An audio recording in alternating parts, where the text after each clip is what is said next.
it's not even just the fact that he used the AI.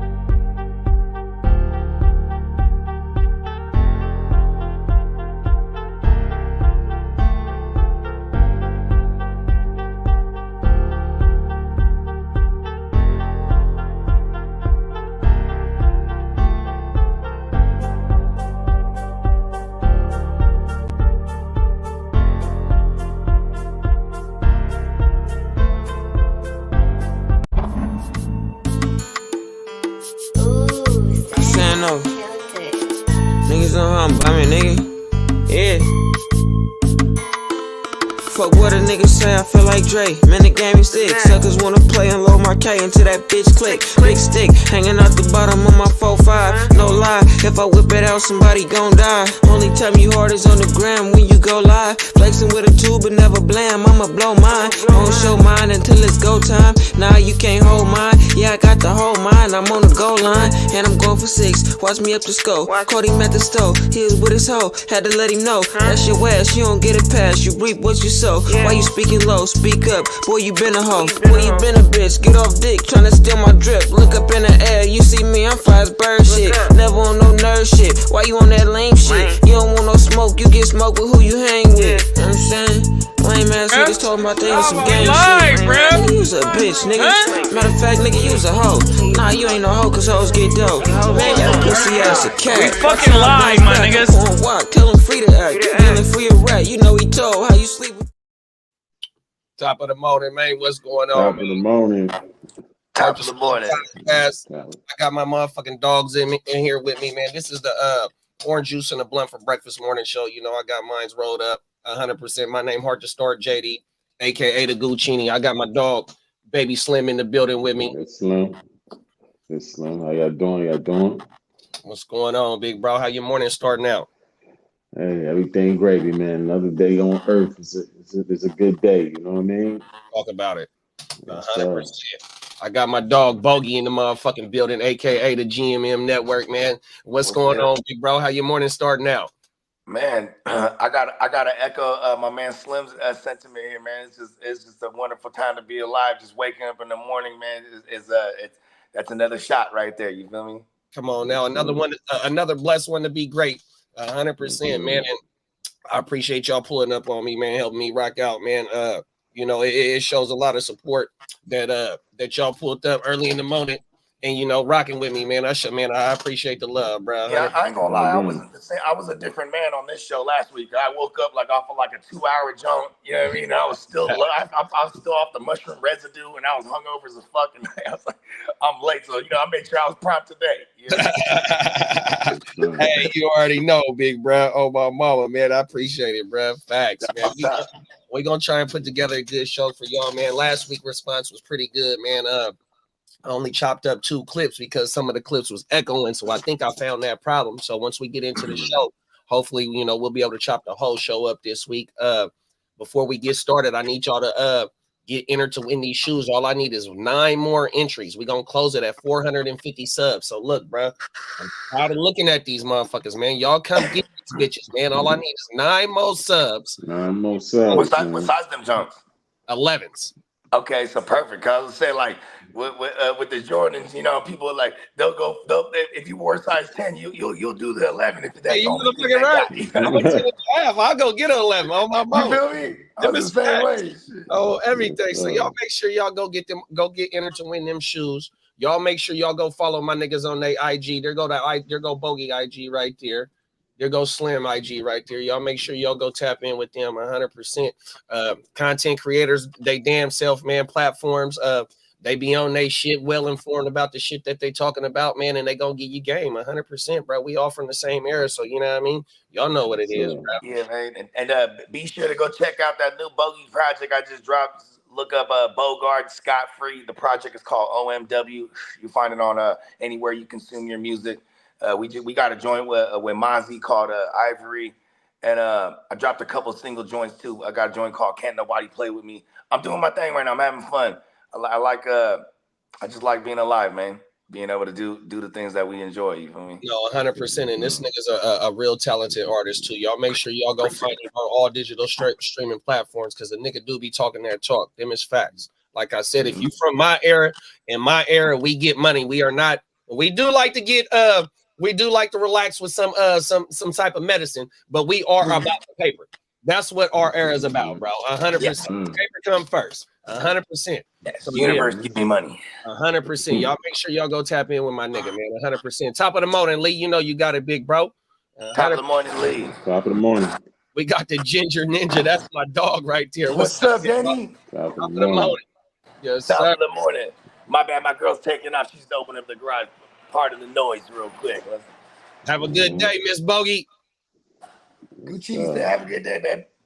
Oh, my mama. Yeah, thank you. 100%. Let's get into the bag. You know what I mean? 100%. Man, early morning session. This is the best time to go to work. Oh, get home early. Early and get off and have the rest of the day to yourself. Yes, sir. All right, let's get into the first topic, bro. No, it ain't gonna. Let's not do California. Let's do the school teacher. School teacher gets arrested for SA and a drive-by shooting. Share the screen. Oh, that's that right there. Share. Let's get this shit going. Public schools using you gun in a drive-by shooting. This one is Sharia Salin is Can y'all hear it? Milwaukee County Jail. Yep. 30-year-old Oshai Williams is being held on several charges. Syria investigators say the student told them this relationship went on for months. Kristen Patrick, according to the criminal This is the complaint, second week in a row we didn't have something about some teachers doing some student at Marshall High School. He says she taught him Spanish. They started hanging out after school, and one thing led to another. Mommy. Investigators say this woman, 30-year-old Oshai Williams, worked here at Marshall High School, where she met a 16-year-old boy and they became romantically involved. According to the criminal complaint, investigators discovered the relationship while investigating a drive-by shooting on February 1st at 27th and Hour. We went to Checkers, got something to eat. Then shots just came out of nowhere. He just put Checkers out of nowhere? Just going on. Come on, man. Checkers is fire. Get on top of my kids. The woman who lived in that home, too shaken up to go on camera, she still They got does not them in know LA. why I never had someone them, though. randomly Or fired is it into her rallies they got in house. LA? You've never heard of these people? Never in my life. Rallies on everything. Yeah. Never. According to I had Checkers when I was down there. Milwaukee in police, the Atlanta. 16-year-old boy got a phone Oh, call okay. she thought like- was a oh, taunt Florida. I had about it in shots being Florida. fired into her own home a few days earlier. Oh, I do The remember boy seeing told that her to bitch in drive to Florida. 28th and Oh, Hour. everything. When they got there, he pulled her loaded Glock out of her purse and started shooting out the passenger window. Then it finally stopped. Young nigga took the gun out God of gave me strength to run purse. outside to say stop.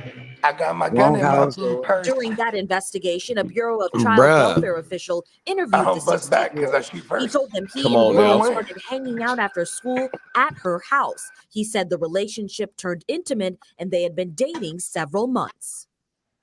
And Syria, Man, how was the district responding Oh man, to I it? got thoughts already. Kristen, MPS tells me she was never an employee of the Milwaukee Public School District. She was a contract worker on the MPS website. She is This still shit is listed crazy. as an elevated Spanish classroom coach at Marshall High School. All right, Syria Salin reporting live in Milwaukee. Thank you. Oh, it's out there in Milwaukee. Okay. Milwaukee, oh my mama. Okay. I got some immediate thoughts Go because ahead. I'm from Go a ahead. different era. Let me If- know. If that was the homie when we were young, yo, that dude's the flyest dude, bro. Because he done bopped the old. And not just that she's a teacher, it was just an older female. Period. That was how we were raised. But yeah, this is still America, and that's illegal. You know what I mean? And like, man, like she just got. I mean, you could tell, man. That dude had some game. He peeled that teacher, man. He's out doing after school studies or whatever you want to call it, bro. And one thing led to another. Little dude got game. Yeah, man. She wanted to fuck with a thug, you know what I mean? You feel me? She's holding a gun and everything, huh? Yeah. Put it in my purse so you don't get caught at school. But how the fuck did she get caught up? If this is work and you are at a public school or a charter school, whatever the case may be, how are you even in this school? How are you employed by this school? You know what I mean? For you to go off the deep end like this and you got memorized by a 15, 16-year-old, you know, that's got something that say something about you, or you was already on this type of timing, bro. Yeah. That's what I think, bro. You know Yeah. what I mean? I mean, go ahead, Slim. My bad. Oh, no, I think when some women, when they put in this position, you know, to where they got to be like, you know, they got to be formal, and you know, I think that, you know, they're more subject to that, because I've seen this stuff happen a lot over the years. You know what I mean? And it's like, damn, like, you know, what would make them go down that route? You know what I'm saying? Another thing too is that the youngin, he probably told the homies. You know what I'm I was about to saying? say he You can't know, keep his mouth shut. Everybody knows it's on exactly. social media. You know what I Yep. mean? I'm Yep. He lit. He excited. You know what I a mean? bitch. Hey, you know, there's another homie. He in the class too. He lightweight jealous. He's like, oh, I need some extra help after school. He trying to bop out his shit. What are you talking about? He's like, well, you know, Sergio told me, and he told me to get down. You know, Right. No. Yeah. you know what I'm saying? Yeah. But for Yeah. them to go do a drill though, bro. Okay, it fucking For real though. all right, it is what it is. You know what I mean? If that was gonna come out, it was gonna come out because he's a young nigga. He, like y'all said, nigga, he in the circle. We back in high school, and one of us is fucking on the teacher. Slim, you know, I just knocked off woo woo woo. Oh, you know, we at the boot court right now, or we at lunch sitting on the tables. You know, that's my bitch over there, bro. Woo, woo, woo. Now somebody done heard me tell you that. Now it's about to start getting out. Okay, so I understand it. Okay, well, you know, you like young niggas. It is what it is. You got to pay. I mean, what if he got the master manipulating?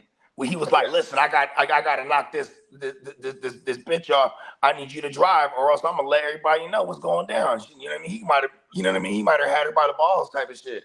Yeah. I mean, she did have the gun in her purse though, so she might have been having fun, bro. She was, you know what I'm saying? The ladies, they like that action, bro. They get exhilarated. You know what I mean? No, them is fact. But that's I mean, for you to lose your job and on top of that go to jail. You done fucked off your whole career, and you finna go sit down for sexual or SA and yeah, that's statutory rape, right? I think she just got caught up in the moment. Yeah, she just got caught up in the moment. That Young kid nigga was dicking smart it enough down. to You know know what I'm that saying? this woman there was something that vulnerable in that woman's mind that he could pounce on, even being a teenager, bro. You know what I mean? He gamed her up. Yeah, the young brother was he's definitely ahead of his time, that's for sure. To go ahead and knock off the older bride, and you know, make her him or his her they together. Fuck it. He's like, hey, hold my gun. You know what I mean? Yeah, that's, definitely. You know, that's the lady right there. That's, you know what I mean? That's the one. He's like, listen, I found the she one. got caught up in the moment. Salute and shout out to New Jersey. Yeah, and all jokes aside, that is terrible. You know what I mean? Like, because if the script was flipped, there's not even any jokes being made. If the script was flipped gender wise, that's just outright disgusting. You know what I mean? And even for me to, as a man, I feel dirty even saying that it doesn't seem as bad because it's a 16-year-old boy and a female is the adult. But no matter what, that's just not right. And there isn't like 16 or 17 the consent. I think 16 in certain states. So even that to me is wild, bro. Like, I'm from Cali, where you know what I mean? That's you feel me? Like that just what is it? 18 or 21 or something like that for consent? I know. I think New York is like 17. You know what I mean? I'm like, wow. But I'm glad you brought that point up though, bro. That because if the roles was reversed and it was a man fucking with a 16-year-old, like you said, it'd be no joke, bro. Get fucked up right when he touched. That's wild. That's crazy. Everything. No, like, especially as a father with daughters myself. I mean, you as well. You know what I mean? That's the one thing that I thought about is all the sleaze bags that was running around that I knew growing up. You know what I mean? Those are the ones I want them to be aware of. You know what I mean? You got to have the young ladies educated so they don't fall for this. You know what I mean? No, they don't fall for these sleaze balls. And see, that's one thing because the next topic we're gonna talk about here in a second about us having, you know, being father, you know, dad, girl dads. Yeah, I'm fucked up right now. I don't know why. I got you. But for a woman to be up under a man and the man not be all the way there, That's what's so fucked up, bro. And because if she's loyal, she gonna stick with him, not realizing that this nigga is just a complete weirdo and we not going the right way. You know what I mean? I mean, that's pedophile by definition. You know what I mean? Yeah. My mama. Yeah, it is. But she got caught up in that moment. Yeah, that woman's and she's a young woman, all things considered. Like, if he was 21 or if he was 18, they're not even thinking about this.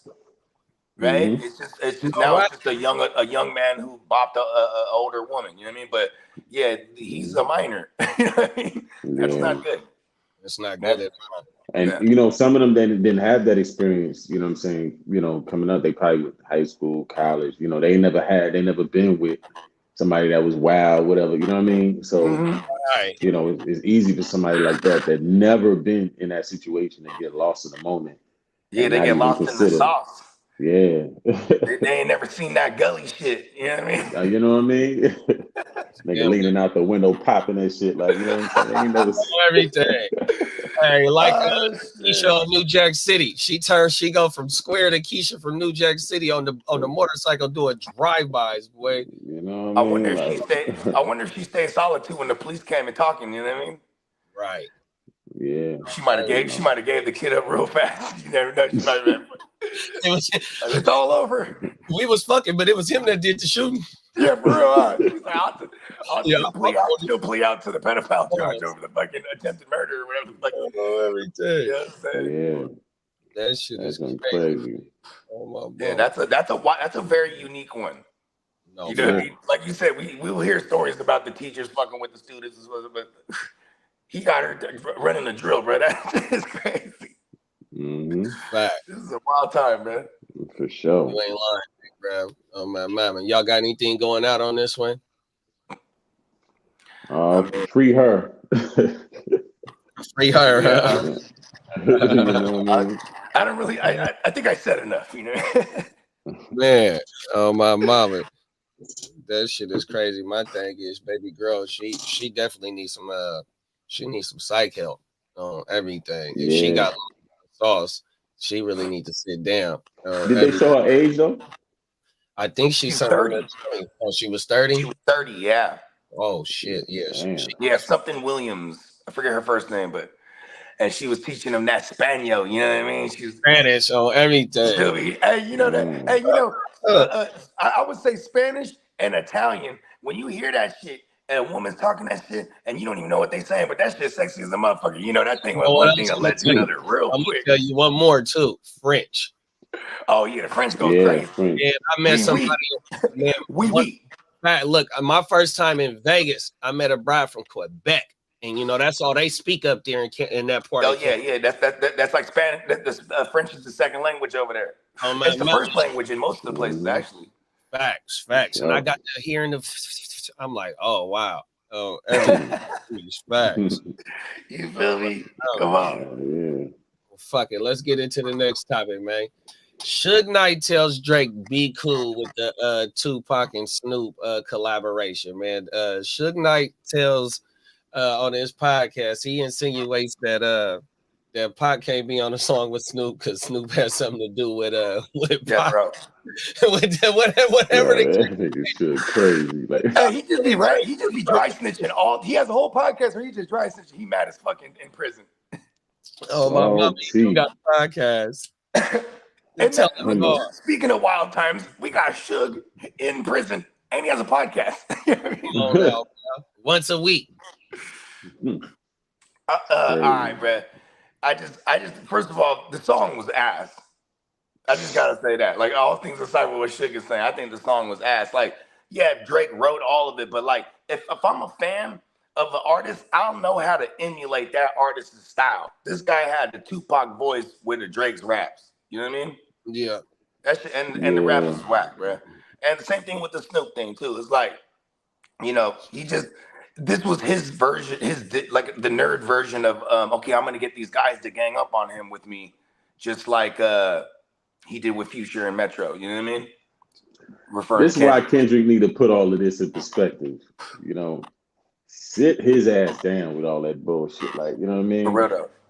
You know, we waiting over here, man. You know. And you know what's crazy too is it could come to a point where Drake just continues to respond, and Kendrick don't say nothing, and then the Kendrick stands will say that's a Kendrick win. But see, we want blood. We want to see this Nah, man man, you destroyed. I can't want do him to that, destroy man. Drake. You can't let homie just step all over your name like that. Come on, man. You gotta let a full clip go, man. It's time to let it go, huh? He got the Yeah. Uzi, everything. He got to come out the side of the car like how they sprayed up Kane at the end of society. That's how you got to come. Oh my I'm mama, telling you. it's So facts. next thing you know, what do you say? It was like it was just fists raining on me or something. Hey, but I like that. So I liked it better than the drop and give me 50 though. On Yeah, every I didn't really fuck with that one either. He just kind of because it's hard to come at Kendrick, so he came at him because his record splits, his publishing splits. 50%. Oh, drop and give me 50. Yeah. Then like the whole oh yeah, do a verse for this. He's kind of because Drake is the one who's known to be the pop artist, but here he is. He's pointing out the fact that he's done joints with Maroon 5 and Taylor Swift, and we hear those joints more than we would hear his own music because Kendrick doesn't really drop that much. You know what I mean? Yeah. But Kendrick got a lot of things that he could talk about, with Drake, you know what I mean? With the barrettes in the hair and the nail polish, and it's a lot of little things Kendrick could put up in that gumbo, man. And it's the thing though, it's not like this nigga Drake is untouchable, bro. The nigga, if him and Push would have continued to go, it would have been problems. Push was ready to go. Him. Push was ready to go. And see, that's the thing with Kendrick. I think he do really want to go at this, bro, and really the stamp on it, man. This is a fuck you. I think that he's ready to go, bro. He got something tough. I think he just ain't gonna do no bullshit, bro. Nothing rushed because everything that we got, it seemed like it's been rushed. Because it seemed like like I said, I like the second one of Drake better than the first one. You know what I mean? And you got the Champagne Moments, which was dropped. That's the coldest one to me. It was 2 hours after that. Ross came with that shit. Even though the shit was, I mean, it was cool to me. You know what I mean? Like I said, but the lyrics were okay. I'm gonna speak on because he called him the white boy and all the, and you got your nose done. You got your nose done because he went in on him. But you see, the way Ross went at Birdman, that's kind of what I was expecting. Mm-hmm. You know what I mean? Like he broke that whole shit down. Like, he read Birdman whole card right there on that when he was coming at Birdman. I went down the rabbit hole on the house situation in Miami, and Birdman, he got what you call it? He got like a fucking he got scammed. He got a scam loan, even though he could have bought the house outright, and he put down because at the time I think he only paid like 20 something, or what the house was. He put damn near like 50% down on the house, 60% down on the house, and he financed the rest of the house, right? Got a loan on the house. But when he went to go do something else and he refied, what he refied with, they did a faulty loan on his ass. So then he did it again, and something happened. So he was suing the people for the fucking faulty loan. Instead, he stopped paying on the house, but he tried to sell the house to get the money. Some old bullshit. But so long story short, he just let the house go 100%, bro. It wasn't the nigga couldn't pay for the house. He just got scammed on the loan on that house. So what the nigga Ross talking about, is just surface level. Oh, you let your CEO. I'm not talking about that. I'm talking about when he came at Birdman on one of them albums. As a matter of fact, it's Rather You Than Me. He put that song on there. And the whole song was about Birdman and the Hot Boys and all that. And how he took it. Like, I felt like he took his time to put that one together. This one that came out was like, it was rushed. And I know he got more potential than that, pen wise. You know what I'm saying? I think a lot of it too is like capitalizing on the moment. Right. Yeah. So even just the quick response, put it out, shoots the video, and then because that's the only official song outside of Like That that's considered like a diss track right now. You know what I mean?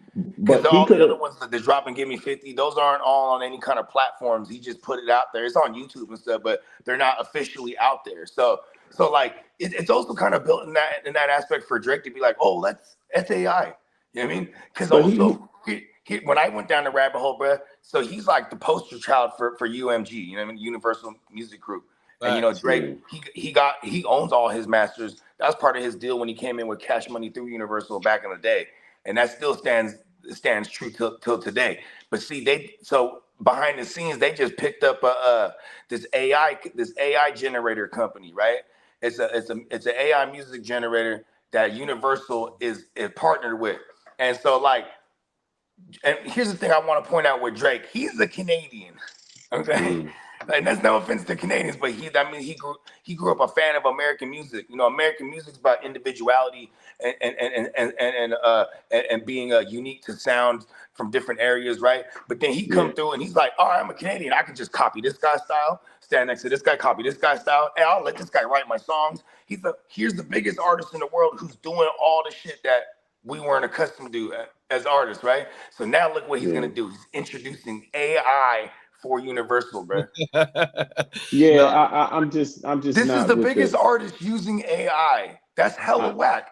But I'm just not with the he's using it as a monopoly. rollout for AI because that's what we're gonna see in music. That's what his bosses want him to do. Yeah, I'm not with the monopolization of the game, man. Like keep the game organic. Like all the monopolization of fake, you know, I'm not with that. You know what I'm saying? I'm not with that. Like, you know, keep it organic. You know what I'm saying? What, and I think. Oh, my bad. No, go ahead. My bad, big bro. Yeah, no, just keep the game organic. Because when you go doing all that, you know, it's like now we gotta worry about then. Was this the real record or was it the AI record? Like that's what I'm just saying. Confuses the people, man. Like, I ain't really with that. And I feel like this is why Kendrick need to put him in his category with all that bullshit. Like, you know what I'm saying? You stand over there with all of that. But over here, we organic with it. We really write these rhymes. We really spit these bars. We really, you know, drop these bangers. Like, you know what I'm saying? I'm not with the computer, you know, the whole think about this. Look at where Drake came from. Shit. He came from acting originally, right? Yeah. So like he could I mean, we in the music game, in the rap game, we've seen Drake put on the role like he's from Atlanta, or he's put on the role like he's from Houston, or even Houston, Atlanta, Vegas, whatever right? Or even like all of a sudden he was doing patois and doing reggaeton. Yeah, it's just like you all over the place, like doing Jamaican, doing dance hall shit, and doing that got to go. You know what I mean? It got to go. Like I'm really getting tired because now it's like so let's say like a mom and pop's burger spot. You know what I'm saying? That makes some banging ass food, as opposed to you going to McDonald's. You know what I mean? You know, the quality of the food is gonna be higher. Everybody knows McDonald's. Exactly. You know what I'm saying? But like, it's not gonna be him now. Yeah, and that's I feel like that's what rap. He's trying to turn rap into single-handedly is this all McDonald's shit, and I'm like, nah, man. That's because he whooped the dough. I mean, McDonald's is over a billion served and say it on their son. That was a great analogy, bro. I'm glad you said that. But my thing is, and I'm glad you said just about traditional rap, the nigga Kanye, he exposed everything though. Talking about how y'all talking about introducing the AI and shit. You know, he talking about the fucking UMG CEO, the fucking Lucian. Lucy Brains, yeah. Lucifer. Lucifer. Yeah, Lucy Brains. Hey, that's pretty much what Kanye was making him out to be, though, right? I seen that. Hey, everything. Oh, facts. But Kanye, hey, I like the Kanye shit. Kanye's funny, bro. I love Kanye. I love Kanye too much that he can't do no wrong to me, right? Like he's just wilding. Like it's almost like the homie that you know, like he's gonna say wild shit, but that's Kanye. Like, you know what I mean? Yeah, you know, and I watched that podcast too. But it's just like, okay, it's just like, wasn't Lucian Grainge the one that put the bag behind 6ix9ine? It's his son. His son. Oh yeah, it was his son. Yeah. Right, I forgot his son name, but yeah. Yeah. So they the usual suspects in mass producing that bullshit. Like you know what I'm saying? Right. But Yeah. I went down the rabbit hole too on this one though, and I don't know if it was Joe that said it, but it was on a Patreon episode, and I don't subscribe to his Patreon. But you know how on YouTube, Yeah, they'll motherfuckers, clip it. they'll clip it, and then what they said was Joe was saying that a theory could be is that this is constructed beef, manufactured beef, to go ahead and keep the 2024 whatever, you know how the how already 2024 is already stirred up. Let's keep this shit stirred up and let's go ahead and get these record sales, because everybody else, you know, you can look at other motherfuckers that have dropped and ain't done nothing. So it's time to go and let's get some beef. What sells better than controversy? Let's cook up some manufactured beef with the biggest artists and see how this shit push on everything. Yeah. And you know the big record labels now, they you know, they robbing the artists with the streaming shit. So you know, they're gonna be the ones to really benefit off of all of this shit at the end of the day. You know what's crazy is if like, let's fuck with that theory real quick. If that is like some manufactured beef, I feel like Kendrick's the only one that's not in on it. I believe that.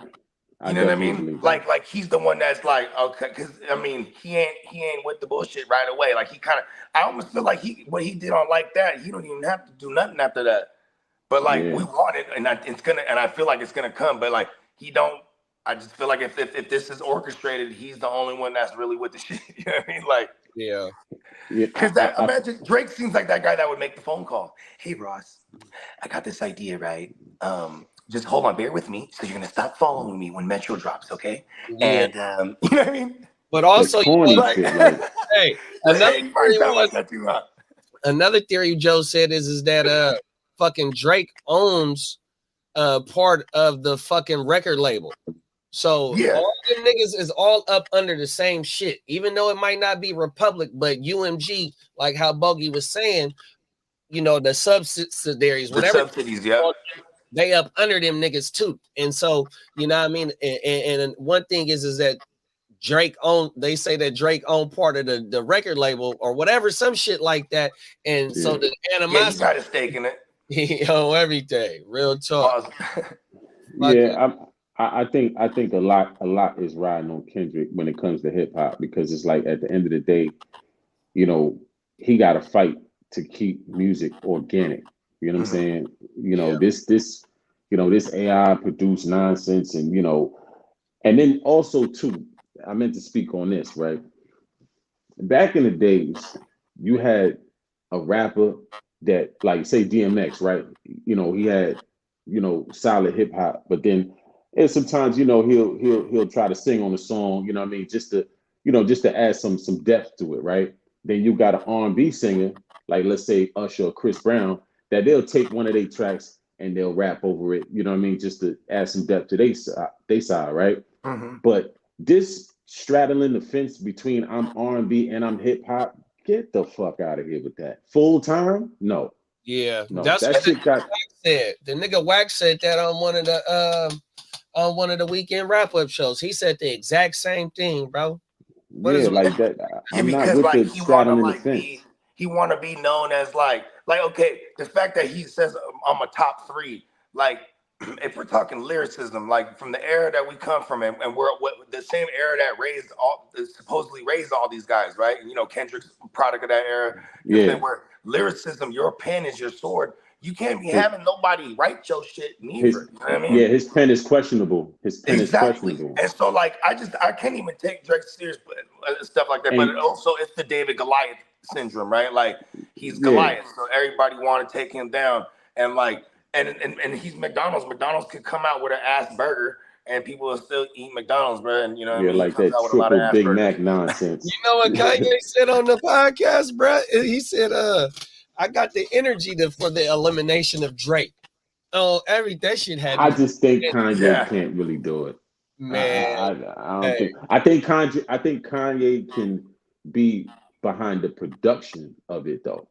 Oh yeah, like the sound. They called them niggas the Avengers. Yeah, I think he can be behind the sound right of there, it. J. Cole, get the pussy dry. Yeah, but I don't think him coming out. I don't think He he killed can J. do it. Cole for sure with that bar. Yeah, like, he for sure. Him trying to go. I mean, that was a. Get the pussy dry.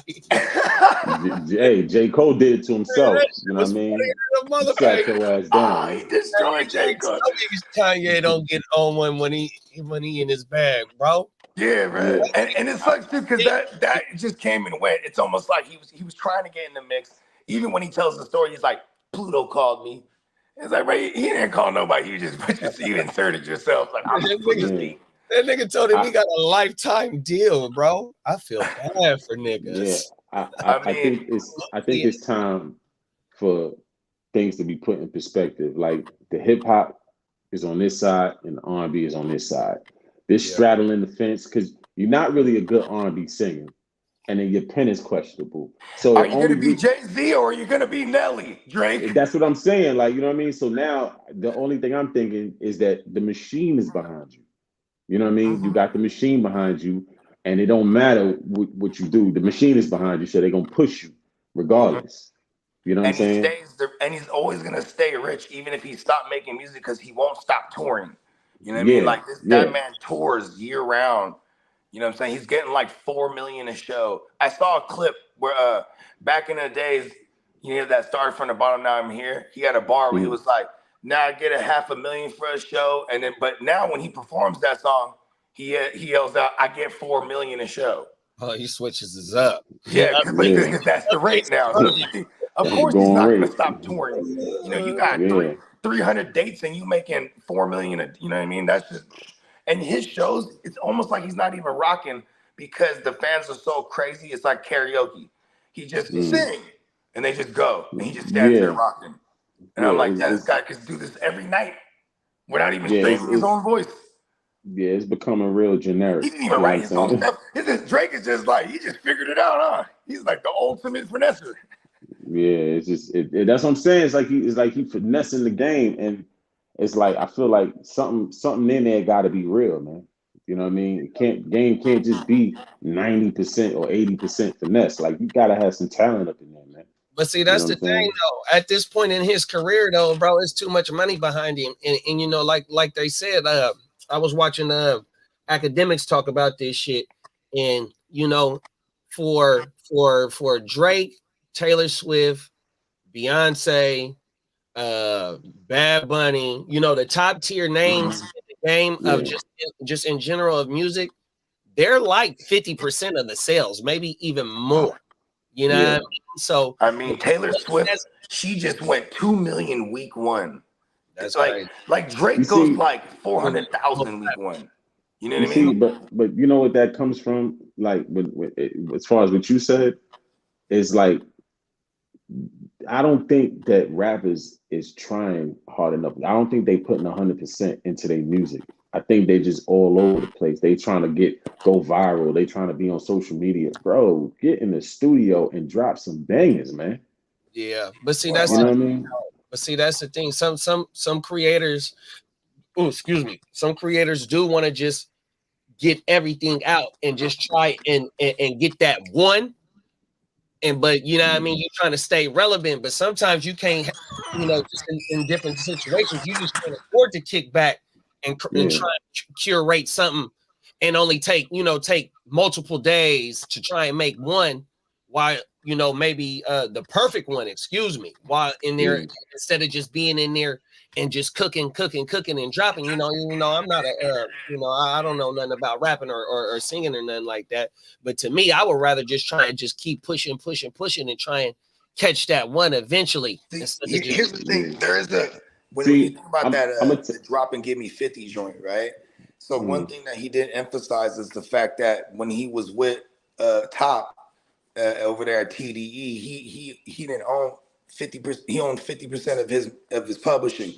And when you have someone else that owns 50% of everything, bro, it's also going to limit the way you drop. So when you're someone like Drake, he owns all his shit, so he can drop willy-nilly. You know what I mean? So that's why he floods the game, and that's where he has an advantage over these other artists. Because to be honest, that's why Kanye's bar was so it's low key when he said, "Oh, you got your masters, right? Oh, Because it's a everything. double entendre. He's talking about, okay, yeah, you own your masters, you can drop all the music you want, but still, you still serve a master. Oh You my still got Yeah, for listening. You know sure. what I mean? They got to So get like as the much as return Drake, on investment. because everybody else they can't drop willy nilly like that. See, Future. What's crazy is Future. He got a special deal where he was like he kind of got like a Drake type deal where he could drop all he wants, but then he slowed down at one point. He was like, man, I'm saturating my shit. And Yeah. then Yeah, then when he slowed down, so next time he dropped the Hendrix and the I think it was the Future and Hendrix out. It was 2 albums. Then he did the best sales he ever had because now he went and saturating it. So it's like it's a give and a take Yeah, because yeah. But I, I got to say something to that. yeah, Like, Cass got to study Fab because Fab was signed to a deal back in the days that they had him. They try to have him on the shelf. So that's where it was a series of mixtapes that he dropped, man. The soul tape. the soul tapes. That's my shit too. Yeah, the soul tape. So when he dropped the soul tape, he he basically said, okay, y'all don't want to drop my shit? Cool. So what I'm gonna do is I'm gonna come with original beats and I'm gonna rap over the shit. I'm gonna make the mixtape just like the album, and I'm gonna just do shows off the mixtape. You know what I'm saying? Kendrick got to learn from shit like that because that's how Fab stayed relevant over the years with them soul tape joints. No, that's a great point. My favorite Fab's what would you call it? A series of mixtape is There Is No Competition. Yeah, My those favorite. two. But Those two. my one point about the dropping the points of dropping hella shit at one time, or steadily dropping instead of trying to curate that one perfect song. To me, it also, like how y'all said about established rappers and being able to drop down the amount of content that they dropping. But see, that's because at that point of career, you could do that. You know what I mean? You have an established fan base to where, Yeah. you know what I mean, they gonna wait for you 100% because you is that nigga at that point of where you at right now. But when you are up and coming motherfucker, you can't afford not to grab somebody's ear and Yeah. then they waiting on you. They waiting because you steadily trying to bake the right cake instead of just making 100 cupcakes. You know what I mean? Fuck it. Yeah. You see, And I'm trying to keep the attention of the people. You know what I mean? So see, I'm building my fan base as I come up. You're right. Well, all Kendrick got to do is just grab a season and own it. You got summer, spring, winter, and fall. Or You know what I'm quarters. saying? Yeah, grab a season and hold on to it and drop a joint every season. That gives you enough time to curate some shit, drop it, tour, just like how Jay did it. You know what I'm saying? Or like how Drake is doing it. Drake don't really let a year pass without him dropping a project. Yeah. At this point, you know what I'm saying? So that I think you can't wait too long because then it's going to be like the Jadakiss effect, where it's like you wait so long that your fans is just they ready to hear something. So if somebody else is able to take up that space, it's like, well, we listening to him now. Yeah, we'll listen to you when you come out, but it hurts your fan base when you make them wait too long to hear solid projects. It no matter how talented you is, you still got to be consistent to a certain degree. You know what I'm saying? Why do you think that Kendrick takes so long to drop? Just in general. I mean, sometimes it be the inspiration, like what I'm going to talk about next. It could be writer's block. You know what I'm saying? Things of that nature. But there's a lot of stuff to talk about. You know what I'm saying? It's a lot of stuff to talk about. You just got to lock in that booth. If like you got one season, so you got, let's say the season is 3 months, right? You got 9 months to come up with some shit and put it out there. You know what I'm saying? But you can't make people wait too long because then if he don't respond within a certain amount of time, even with this Drake joint, it's gonna look like a win on Drake's side. That's what I was gonna be my next question. Yeah, it's gonna look like a win by default because you're not competing. And then that's you the one that put the bait out there. Right. No, on everything. And Drake said that in that last song. I don't know why I can't think of the name of that motherfucker. But yeah, though. No, I agree with you though, bro. Them is facts. So with Suge Knight, Suge Knight saying inserting himself into the phone. What's your opinion on Suge Knight though? Jumping in this shit. Do Suge Knight got a point on saying don't be putting Pac or the AI? You know what I mean? Even though it is AI, do Suge got a point on what he said? I mean, when he was talking about, you know, rappers and how they was, you know, how the whole battling concept, he did have a point with that. But when it comes down to the, you know, with him and the AI, I mean, Pac is a highly respected, you know, person in this hip hop joint, a legend. You know what I'm saying? I just don't feel like you should just use him cheaply. You know what I mean? That's a good point. Yeah, I don't feel like you should use him on some cheap type of time. Like, you know what I'm saying? Like, you know, it's just like when, for instance, when Ja Rule used Pac lyrics on one of them on the "There's No Me Without You," the Murder Inc. joint. Mm-hmm. I didn't like that. Yeah. I didn't like that because Pac, he represented so much. You know what I'm saying? It's like if you're gonna use him, you got to use him the right way. 100%. You know what I mean? You can't misuse them because it's gonna look crazy, man. Right. You know what I mean? Damn near disrespectful. Yeah. Do you think there's a possibility that Drake tapped in with Snoop and cleared it with Snoop to use his voice, or you think Drake just went ahead and dropped it? I think because I seen Snoop and Snoop was like, you know, he gave that look like, okay, Yeah. like, you know what I'm saying? So I think he tapped in with Snoop, you know what I'm saying? But, you know, Tupac estate gonna go after him. You know, they want that stuff out of there. They want it down. You know what I mean? You know, and I don't even think Snoop verse should be on there really, because this is about you and Kendrick. You know what I'm saying? This ain't about Snoop and Pac. This is about you and Kendrick. So, but that's the thing about Drake though. So, like when him and Meek Mill was going at it, and it was what was that? 15, 16, something like that, maybe 14, somewhere around that time. Yeah. You know, that's when the memes was hot and heavy. And you know, like we talked about last week, that's how Drake was firing up with dropping good music too, though. You know what I mean? But the thing is with Drake, he trying to play on the times of what's going on now. Now he using the AI shit. Even though, you know, even when he did the meme shit against Meek Mill, that was just the viral shit. Now, like how we was talking about earlier, it could be here where we want you to go ahead and you're the top of the food chain when it comes to this hip hop shit. This is what we want to be produced, you know, coming to the future. Why not have you go ahead and introduce this shit on top of at this moment of being such a high point where everybody in the culture has their eyes on this moment right now. So go ahead and introduce this shit. I'm glad that y'all have brought that point up because that could be really what it is. And going down the rabbit hole about conspiracy theories, you know, even with the production, you don't need producers no more. You can cut the producers out because you got AI making beats and shit like that. That was a damn near like Dr. Dre beat it sounded like, bro. It was an imitated Dr. Dre beat.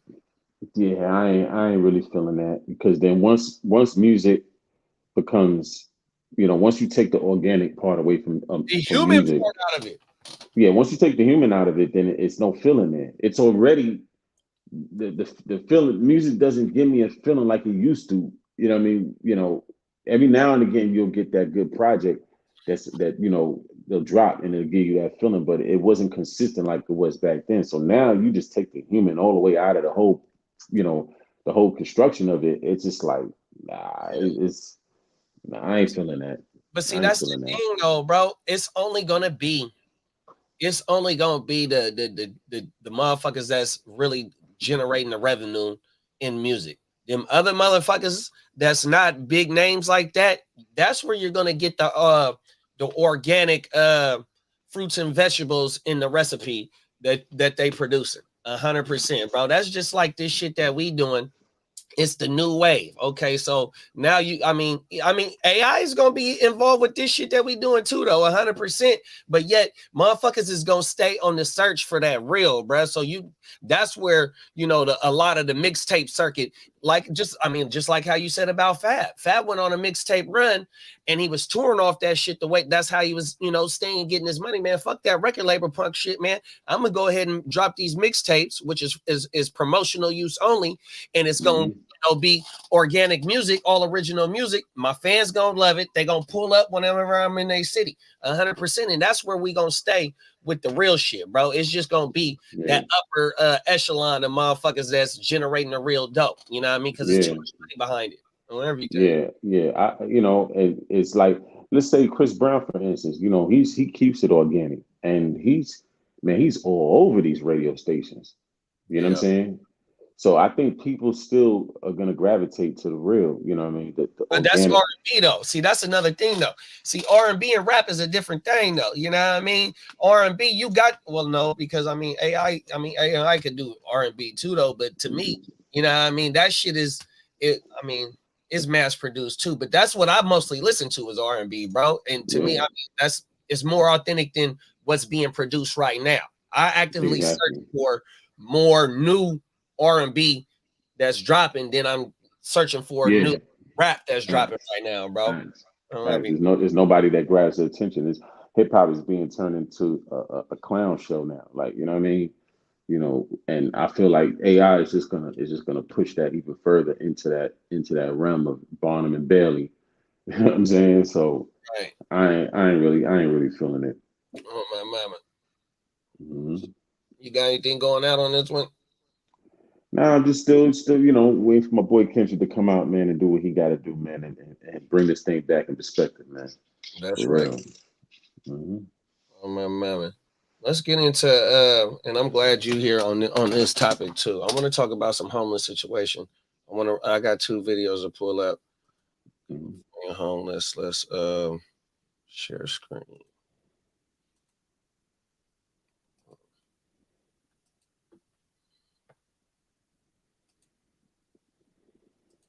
There we go.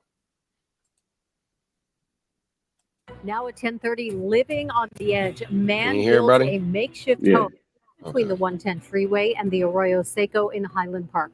That home has electricity, a garden, even a front door, all put together using Watch how this punk motherfucker said it was riverfront property. So what do neighbors think about the home located not far from their own homes? KTLA's John Finolio joins us live from Highland Park with a closer we got look. The largest homeless population in the country. Cher and Sandra, good evening to you. The encampments along the Arroyo Seco, which runs right next to the 110 freeway, have swelled in recent years. And as you're about to see, some people have gotten very creative when it comes to building a suitable shelter.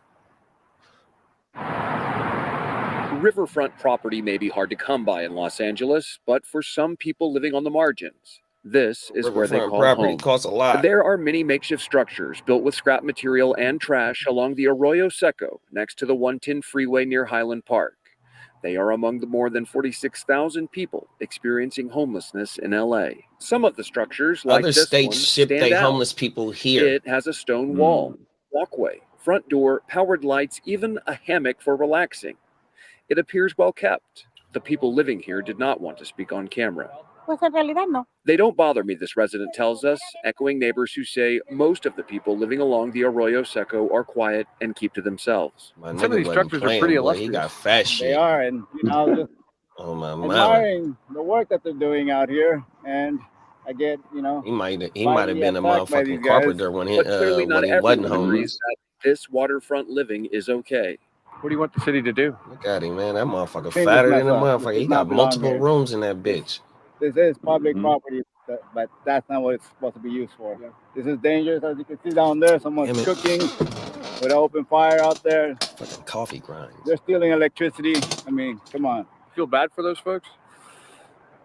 Yes and no, because it sucks to say I know some of these people are here, for some reasons that they put themselves here. Watch this shit. So, I do this wish is- better for those people, but I cannot be sorry for those mistakes that they made. Others say just getting by in the city of angels is becoming too difficult. It's messed up. I mean, not him. they should lower rent. You know, they should start lowering all kinds of stuff. But Especially see, it's here in like LA. this damn near through the whole state.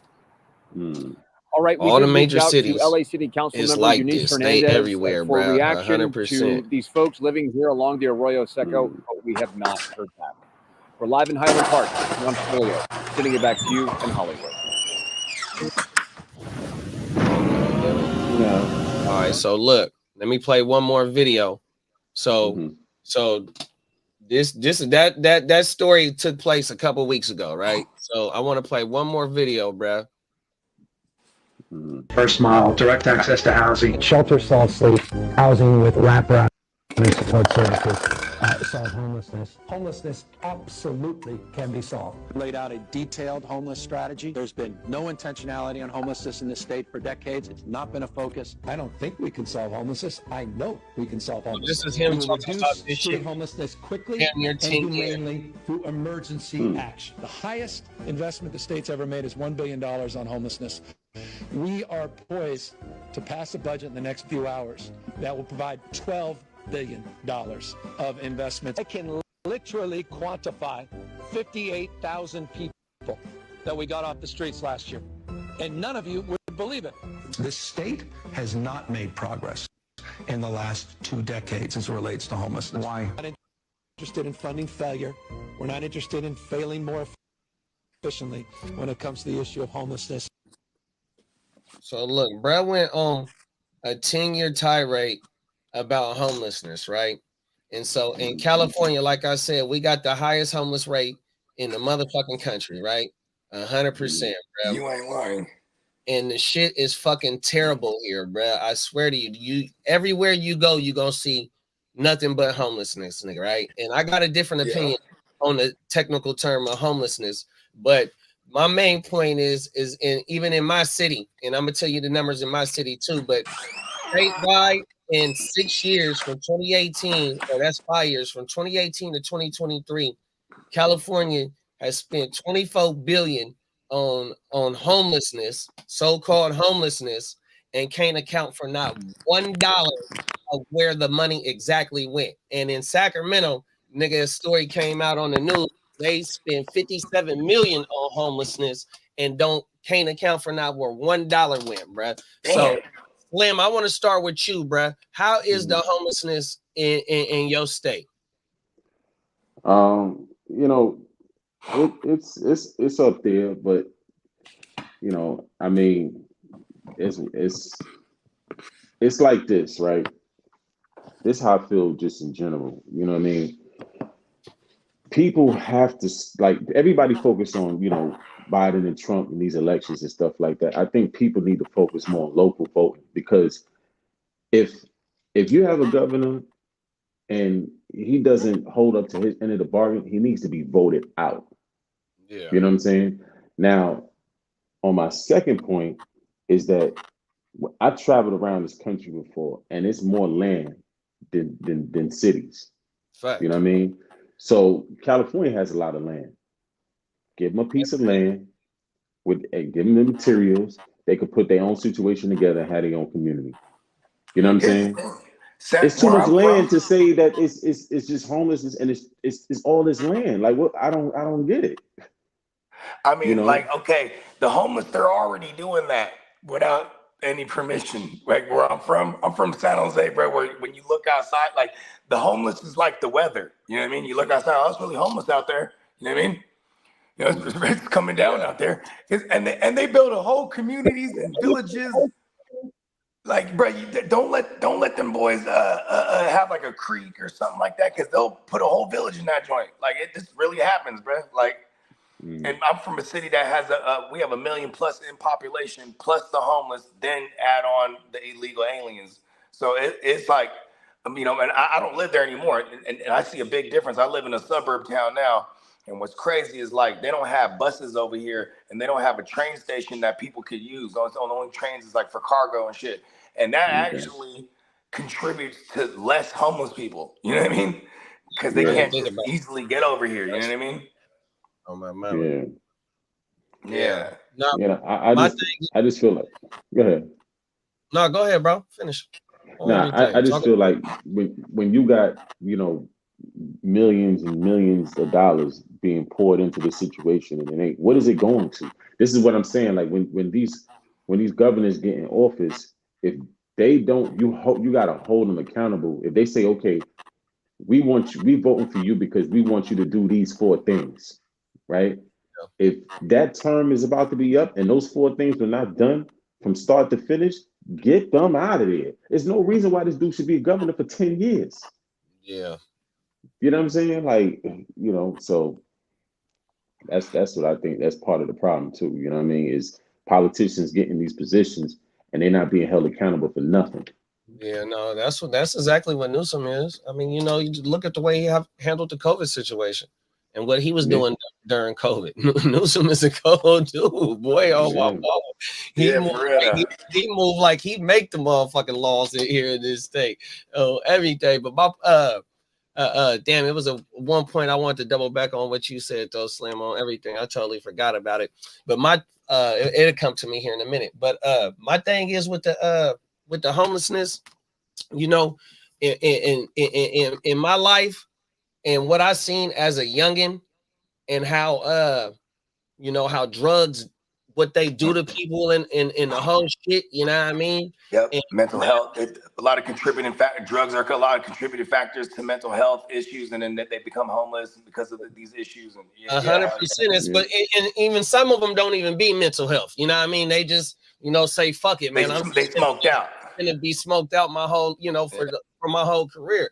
You know what I mean? So that's my thing is though what I seen and how drugs do take part in the situation, but also part of the economy too. Though here in California, the rent is ridiculous. No houses no more, or it ain't no more.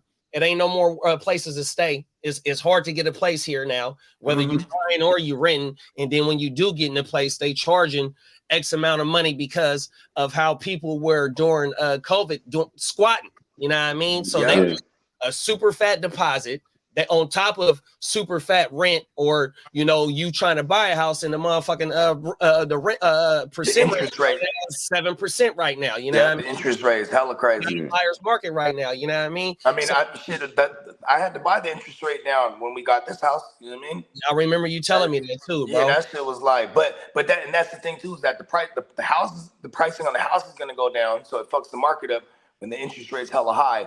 But like at the same time, they don't really seem like it's going down. So we saw this 20 years ago, going into 2006, 2007 when the market crashed.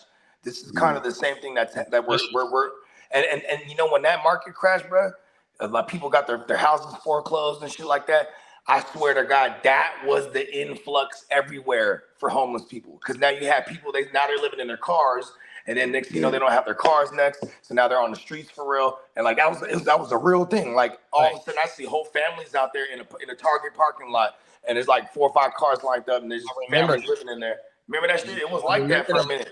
And I'm glad you brought that point up right there, because that was going to go into what I'm finna say now. So look, this is what California has to do, is because if they getting all these billions of dollars and the cities are spending 8 figures on homelessness too. But see, the cold thing is the difference between a homeless person and a motherfucking basehead is that's living out on the street is the basehead ain't homeless. 100%, whether he see mental things, if he really strung out and really out there, okay, then that has to be played into a part 2 of separating them and getting them some help. But the difference between a basehead that's living out there on the street and just want to say fuck life and all I want to do is do what I do for my career, you got to separate that from the motherfucker that do want to get help and get off the streets and shit like that, because it's so many of them that that they just don't know how to get to the maneuver to the motherfucking help. Yeah, bro. See, the thing is, the thing is that a lot of these shelters ain't worth a damn either. You know what I mean? So if you're getting all this funding, why not build these shelters over? Build them in such a way where they're clean and they're maintained, and you know what I'm saying, so people don't feel like it's just a whole shit show. Because that's why a lot of people stay on the street. Because the shelters ain't worth a damn. Roaches and rats running through there is nasty as hell. You know what I'm saying? Like, there's people that was living in homeless shelters and they go to the gym to use the bathroom. they get a gym membership just to go take a shower and shit like that. You know what I'm saying? Because the shit's so nasty in there. You know what I mean? Right. So if you could take that funding and put it into rebuilding these shelters and maintaining a certain level of cleanliness in them, so people could, you know, the homeless could feel comfortable to bounce back. You know what I'm saying? To build themselves up. They wouldn't. A lot of them wouldn't be on the street. So where's the money going? Because the money could go to that. The money could go to drug programs and things of that nature. Like, you know. That's the thing. And they can't account for the dough though. That's the thing. If you gonna spend stealing $4 billion in facts. I'm trying to facts. 24 billion in 5 years, bro, and you can't account for not one motherfucking dollar, bro. Right? No, that shit crazy, bro. It's going to their pocket, bro. They don't give a this state. Oh, there it is. I was saying, I know the answer. You just said it. No, this state don't care about nobody in this.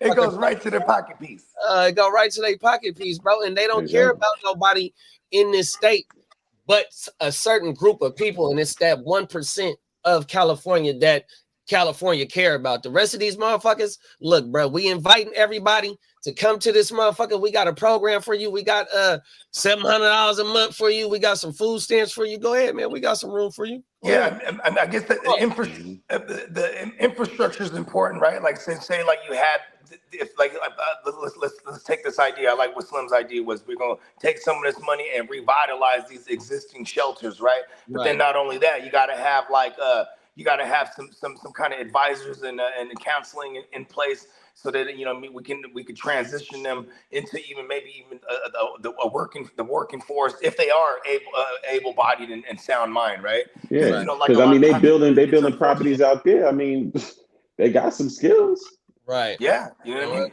I mean. Because like take from me, my lady, she's a nurse. She just went to work right now, but for the last 8 years, she worked in mental health.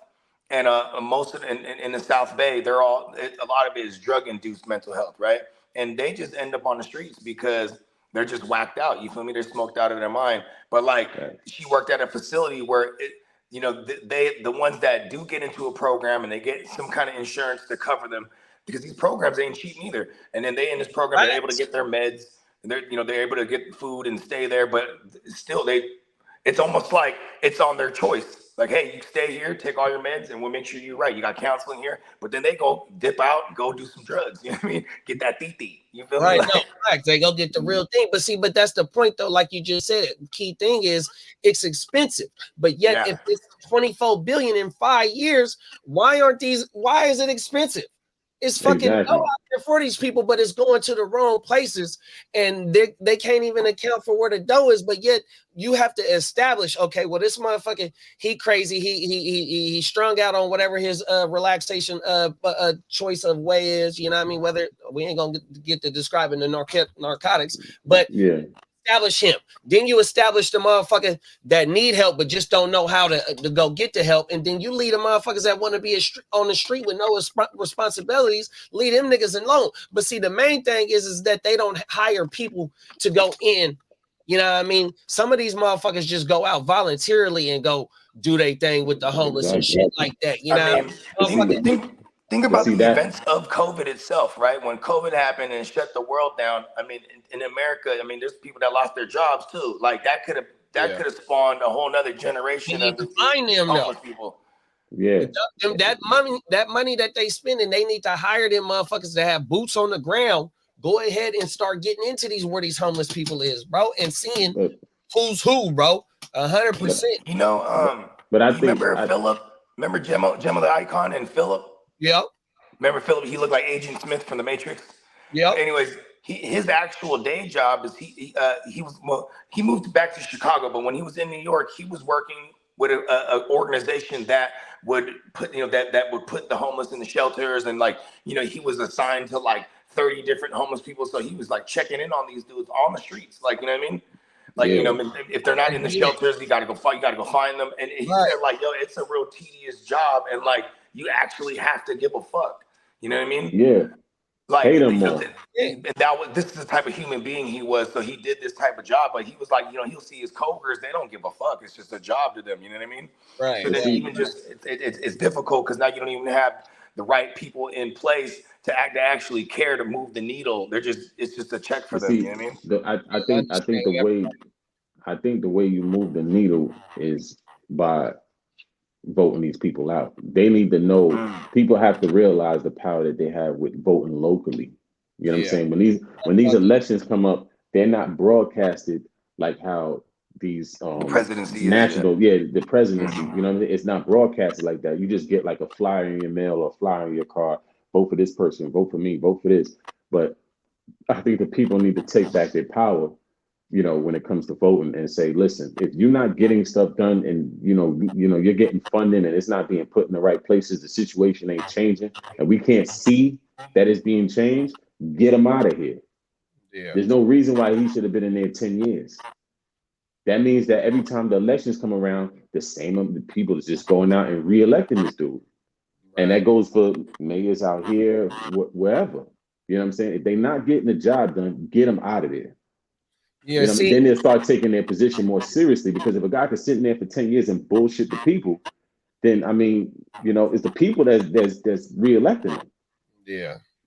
as a whole. You know what I mean? So It's facts. No, them is facts, especially in this state. I can't even tell you the last Republican that was a governor. Everything. The governor. Oh shit! And look how long ago that was. That was early 2000s, wasn't it? Yeah, something like that. He was in there for a coup minute too. Mama, he the one that fucked up our registration.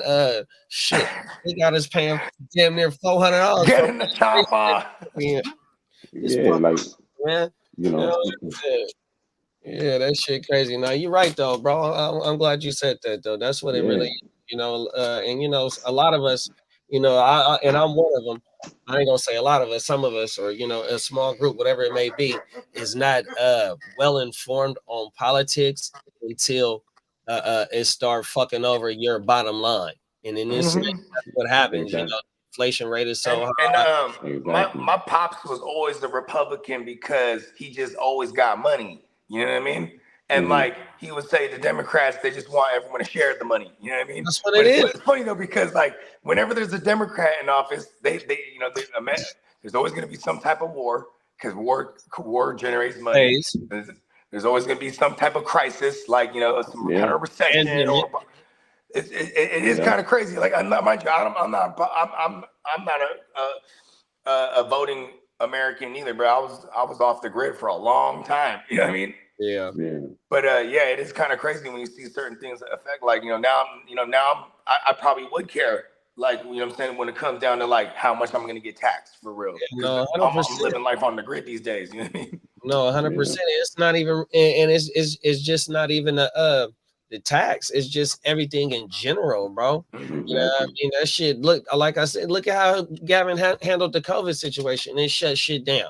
This motherfucker, it shut schools down. You know what I mean? It shut businesses down for hell alone, bro. Fucking this motherfucker passed a bill for the business that I own, to where you can't even really do business right now unless you got old equipment. You know what I mean? He pushing the green energy. I mean the clean energy shit. You know what I mean? All that shit on. You know what I mean? And by 2040 or some old shit like that, he don't even want no gas cars being sold no more. Yeah, I saw that. But I mean, that will be the wave eventually, no matter what, bro. The electric cars are gonna, you know what I mean? No, I understand that, but it should be your choice to be able to buy one of them motherfuckers, not to be putting them motherfuckers on the road no more. Yeah, because then now it's like, okay, the reason people don't have electric cars like that is because they're expensive. And then like the cheaper ones, I'm sure they're cheap because they're cheap. You know what I mean? Like exactly. You know what I'm saying? Exactly. So it's like, economically, that's why we haven't made that switch fully yet. Because I mean, think about it, the oil industries, everything ties into us using these these type of vehicles. Check this out, right?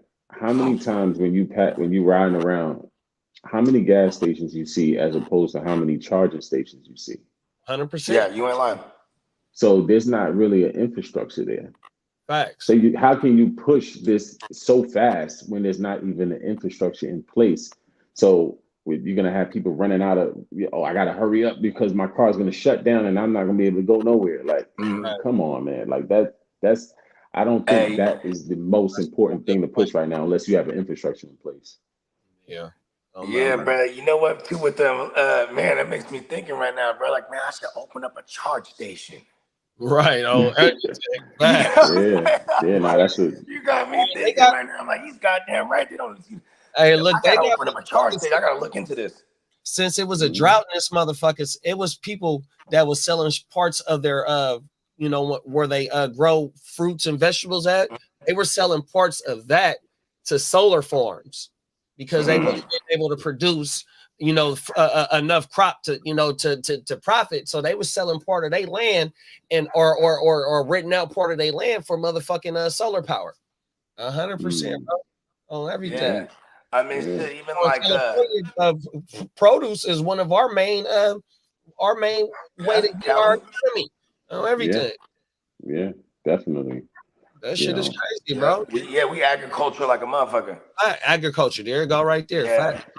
Yeah. Everything. But I think infrastructure has to be built before you push these new things. Like, oh, everything has to be electric by this time. Like, yeah, but where's the infrastructure? Yeah. So. And Yeah, then it sound good, huh? Yeah, and then people affording the cars. Like, okay, like how, like if somebody's rent is high, all this stuff is high. Everything is for the high now. So where do you think people are gonna get money now to go turn around and buy a new electric car now? You know what I'm saying? Now. Where are these mechanics that are able to work on these cars? You ain't lying.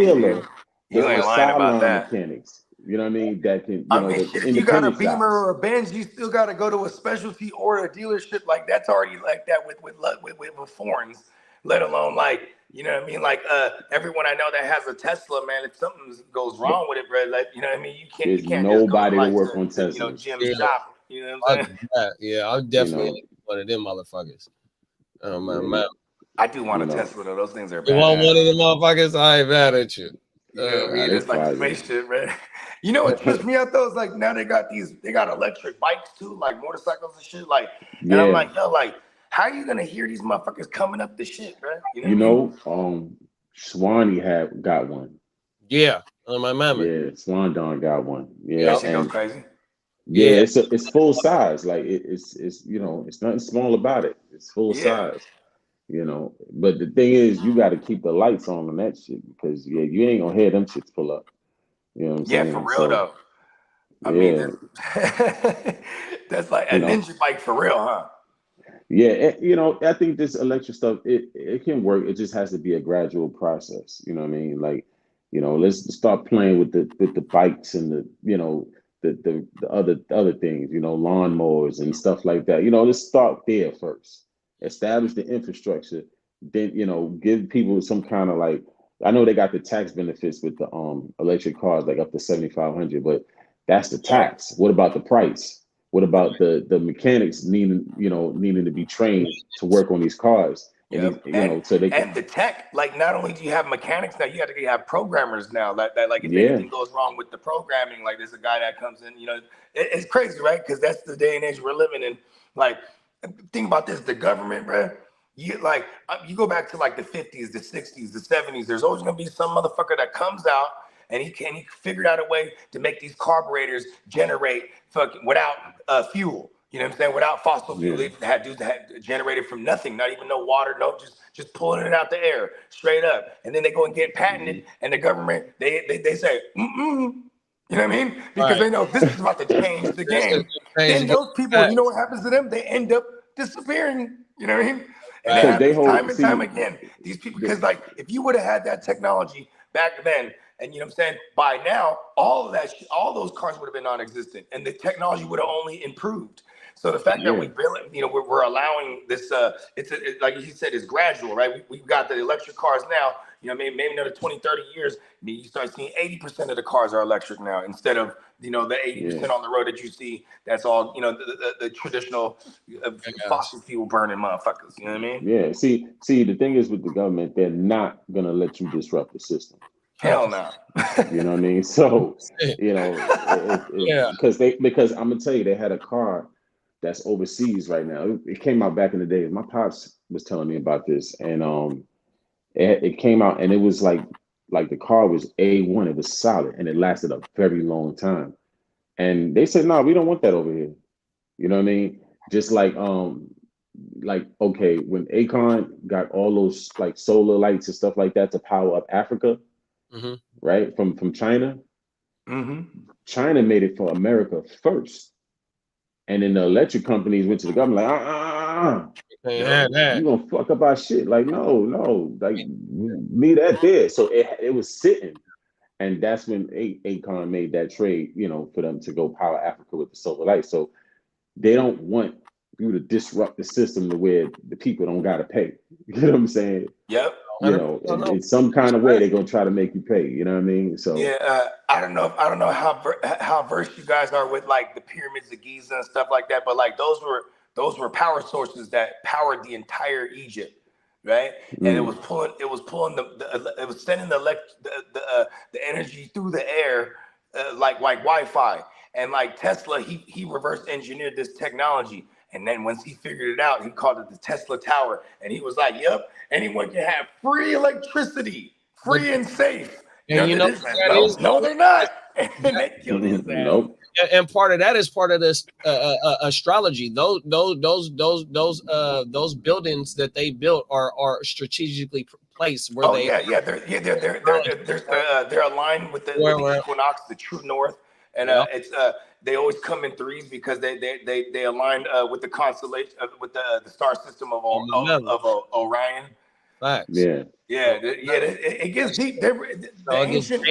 We had ancient technologies that have lost to us that are that are things that were free and abundant, and like of course I'm sure a lot of those technologies that were lost or even just being held secret now because you can't have things of abundance. But see, that's the key word right there. When you said whether it's lost or whether it's being held from us, that's the thing is being held from us because it's fucking because it's a capitalist country.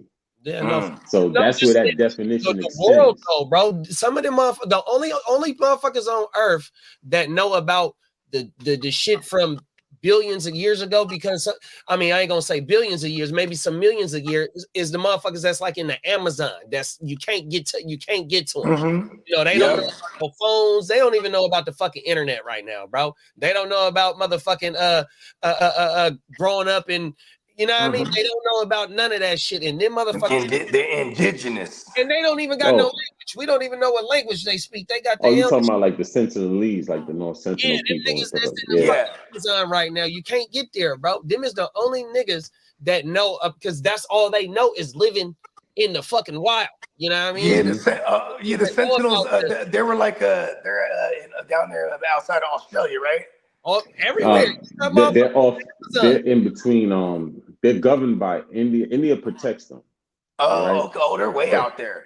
Yeah, because remember, buddy, trying to go in there and convert them to like Christianity or something. They wasn't trying to have that. Yeah, they kill anybody who come there that's trying to do anything. Come up here, they ain't fucking with you because they think that you got that nasty ass disease. Yeah, well, I mean, that's probably how a lot of them got wiped out initially. They got somebody came up off a boat and brought them measles and mumps and shit like that. The thing is, they tried to conquer that place. I think it was, if I'm not mistaken, it was Britain or whatever. Tried to conquer that place back in the days, but the trees and the forest was so thick that the radars couldn't make it through to see where these people at. Then they tried to bomb it, but they said, "Damn, if we bomb it, it's gonna do something to the earth."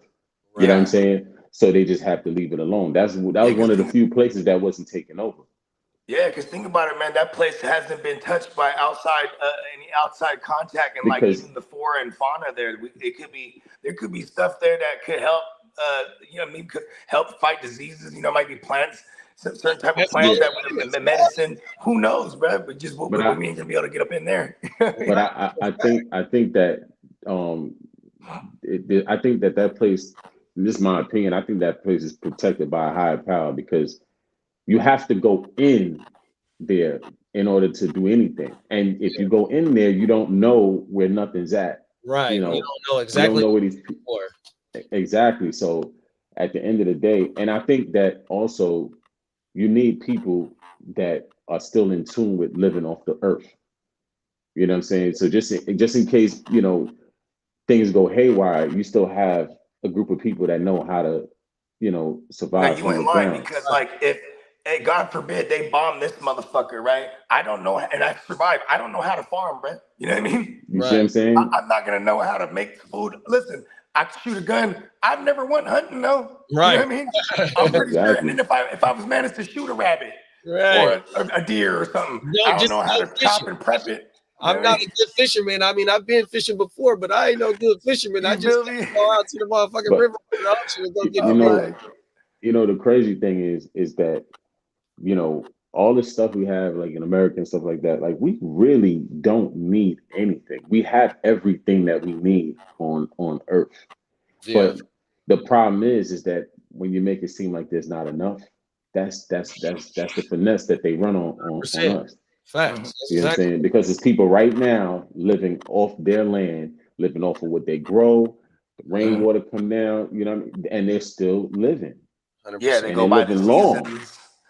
So, Yeah, they're you know, they like have everything man, they need people in the that farm, bro. jungle. You live by the season, season to season, and everything's to the T. Because what you know, you can miss, you know, you ever hear them be like, oh, we had a bad crop this year. That's all bad. You know what I mean? Motherfuckers could die back in the days. You know, or if, Yeah. even go further, like you know, we're talking tribal shit. If a motherfucker's in a tribe, yo, that means you serve a purpose because they only have so much that they'll let the fools die out if they're weak and you ain't contributing. They just let you die out. Like you know what I mean? Because Yeah. everybody, that's why they say it takes a village, right? Where every single one of us is getting it in. You know what I mean? Got to. Yeah. Hours For out sure. the day. So before the sun comes up and until the sun go down. 100%. Oh man, I mean, you gotta think they got multiple generations. So you know the shit that we get just being trying to, you know, keep the population going, all the heartaches and all everything that we go through on life, them motherfuckers, they still reproducing and still living, bro. That's the thing. And they don't gotta go through the shit that we go through, bro. On everything. And they fucking know something, bro. 100%. That's what's so crazy. And they don't want us. The motherfucking I mean, just you could just think about how the HIV and AIDS shit has prevailed now. 100%. Look at the progress that they have made from that and how deadly. When I was growing up, they made the shit like, oh, bro, you get it. It's a rap. You know what I mean? It's damn near like mind control, bro. 100%. Damn near like Because control, bro. Population control, all of that, yeah. Everything. Exactly. So, you know, because if it was so deadly, why ain't kill off half of Africa yet? Right. And I'm pretty sure they're not using condoms. Come on now. Yeah, and you know what's crazy too? Remember Dr. Seti, he was talking about he got medicine that'll cure that shit. It's all natural shit. And it's like, if there is validity to that, I mean, you know, non-Western medicines, you know what I'm saying? Going back to like the 9 West African tribes that you know what I'm saying? These motherfuckers have the knowledge of all kind of shit, bro. Like, you know what I mean? They knew how you go to Africa right now, bro. You go in the bushes, you'll find a 100-year-old man. He's hella strong, bro. Come on now. Because all he's been doing is eating off the land. And you know what I'm saying? And that's another form of population control too, with all processed foods and everything. Like all my kids got allergies, bro. I didn't have allergies like that when I was growing up. All my kids do. And it's probably because I grew up eating Spam and all kind of other canned foods, and eating McDonald's and antibiotic KFC chickens and shit. It's all fire, by the way. But 100%. You know what I mean? Fucking up the genos, one generation at a time, just by the shit that we're eating, type shit. You know what I mean? You go to Sardinia, right? Sardinia, the island of Sardinia. This is the place on Earth where they got the most centennials, bro. They got all kind of 100-year-old people because they say it's because of the olive oil and the specific food that they eat that comes from here. Plus, like, you know, the where they are geographically, they say it has something to do with it, like the electromagnetic fields there. It serves as they age a little slower, and it's like this is a real thing. And I'm like, why aren't we taking a page out of these motherfuckers' book? Even just with like, what do they study? What they eating? How are they living to 100 like routinely? You know what I mean? Come on now, facts. But that's the thing. My bad, son. No, you gotta be intentional with your diet, and you gotta be intentional with taking care of your body and what goes in it. You know what I mean? You know, so like, you know, buying Purdue chicken as opposed to buying chicken that comes from a farm that's not, you know, because stuff is not made to be lasting long as hell. Like, you know what I mean? So Yeah. that's why back then people, I know, especially in like New York, like, there's a big Caribbean culture, you know what I'm saying? My family included, and people cook like on a daily, like every other day they was cooking. You know what I'm saying? Because the stuff they bought wasn't made to last 2 weeks and all of that stuff. You had to get it and cook it right then and there. You know what I mean? Yeah.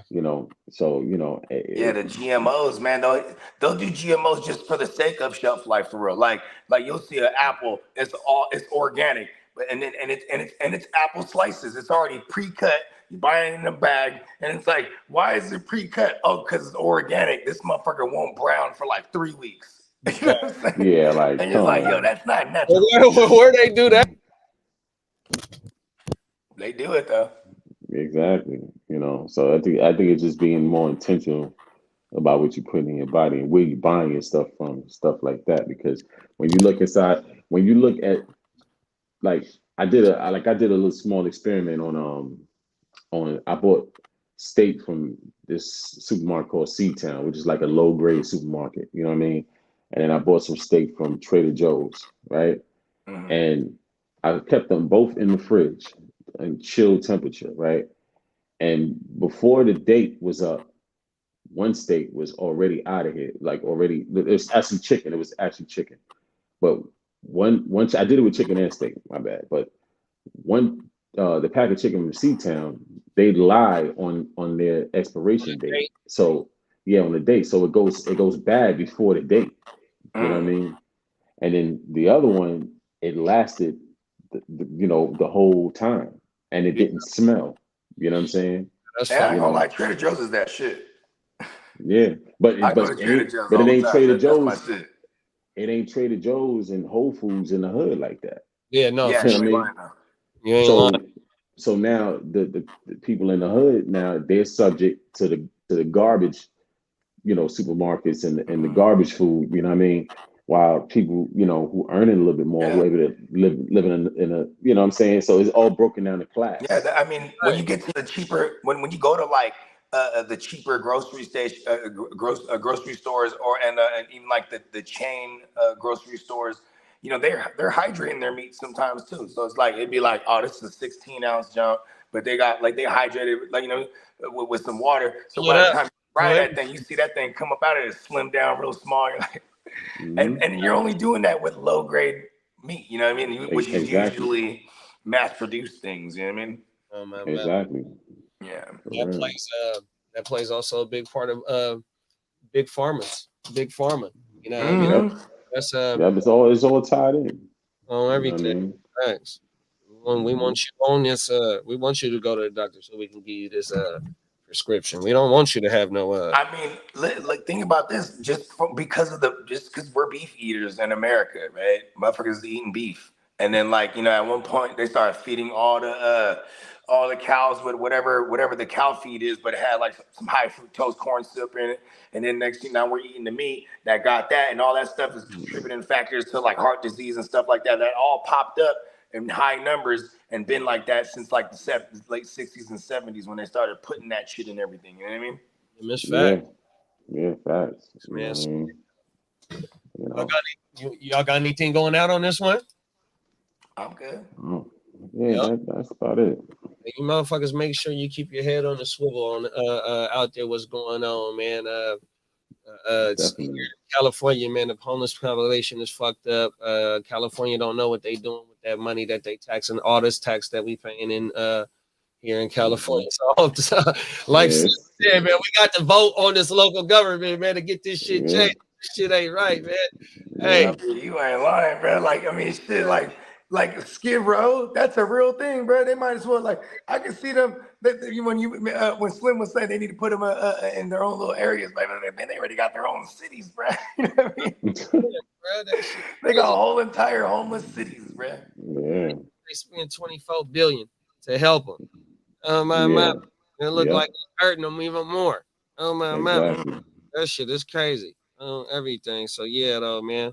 Slim dropped a good point right there. We got to try and do I know I got to try to do a little bit more to educate myself on local politics and what's going on 100% because know, like I said, if you taxing all of this, you taxing me, and all this money supposedly supposed to be going. This like one of the main issues here in California, but you don't know this shit going. It's just like it's fucked up.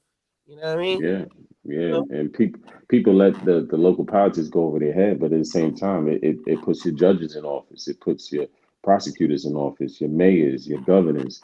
You know what I mean? Everything that affects you in your city, like you know what I'm saying, or in your state. You know what I mean? So definitely. Yeah, no facts.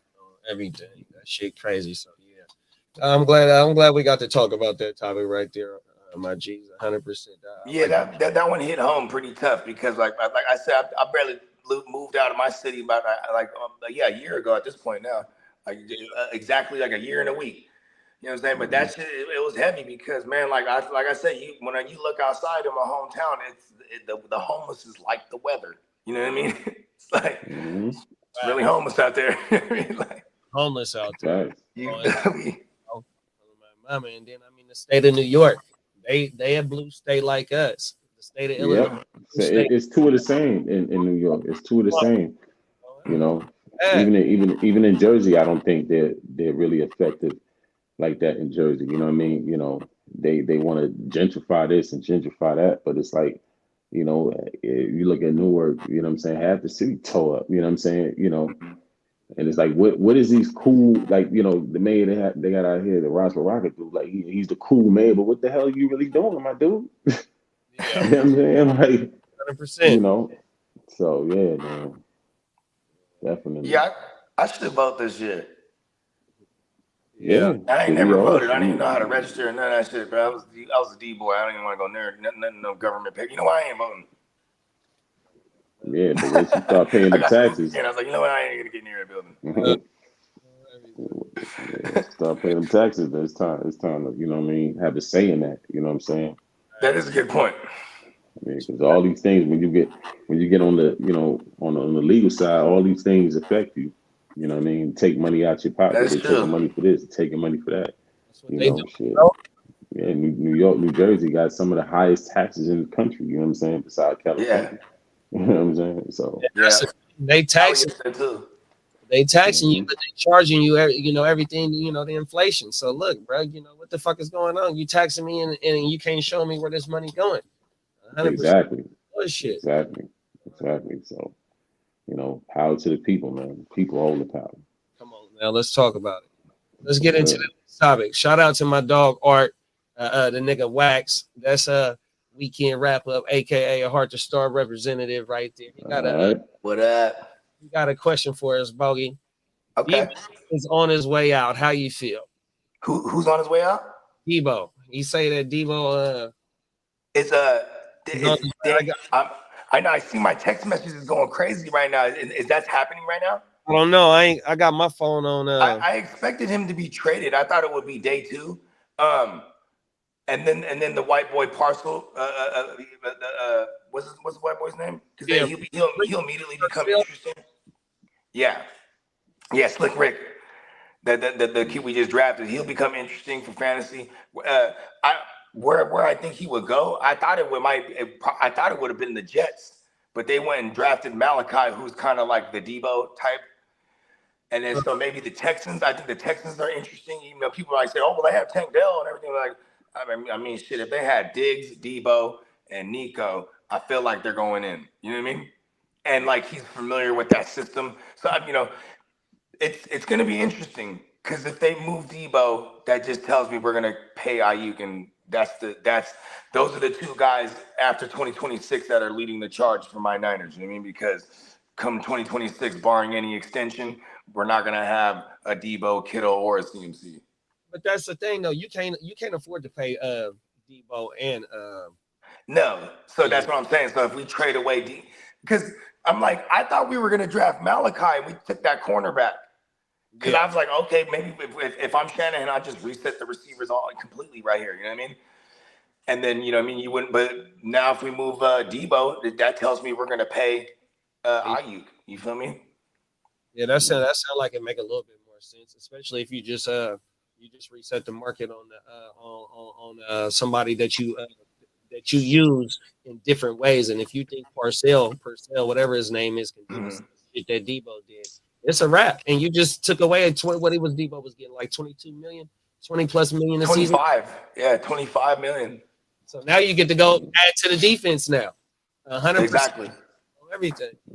And get to keep your player, like you said. Yeah. And like it's in our best interest to extend the Brock. And like, I mean, right? Because like you don't want him to keep playing even better, which I think he has in him to keep getting better. And then now he's demanding 55 million. Like right now, if we were to extend him right now, that'd be in our best interest. Get him locked in, like a 5-year extension at like 40 million a year. Give him like 120 guaranteed or something like that, 140 guaranteed. You know what I mean? Quarterback to Sun. Yeah, and then by the time the market gets up to like 60 million a year, we have a guy who's well below market value. And he's playing at you know what I mean? I got a question for you. So would you give Brock the fully guaranteed Cousins deal? What is it, a 4-year 180? If say you gave him like 4 years, 160, 40 million a year guaranteed, I would do that. You would give Brock that right now?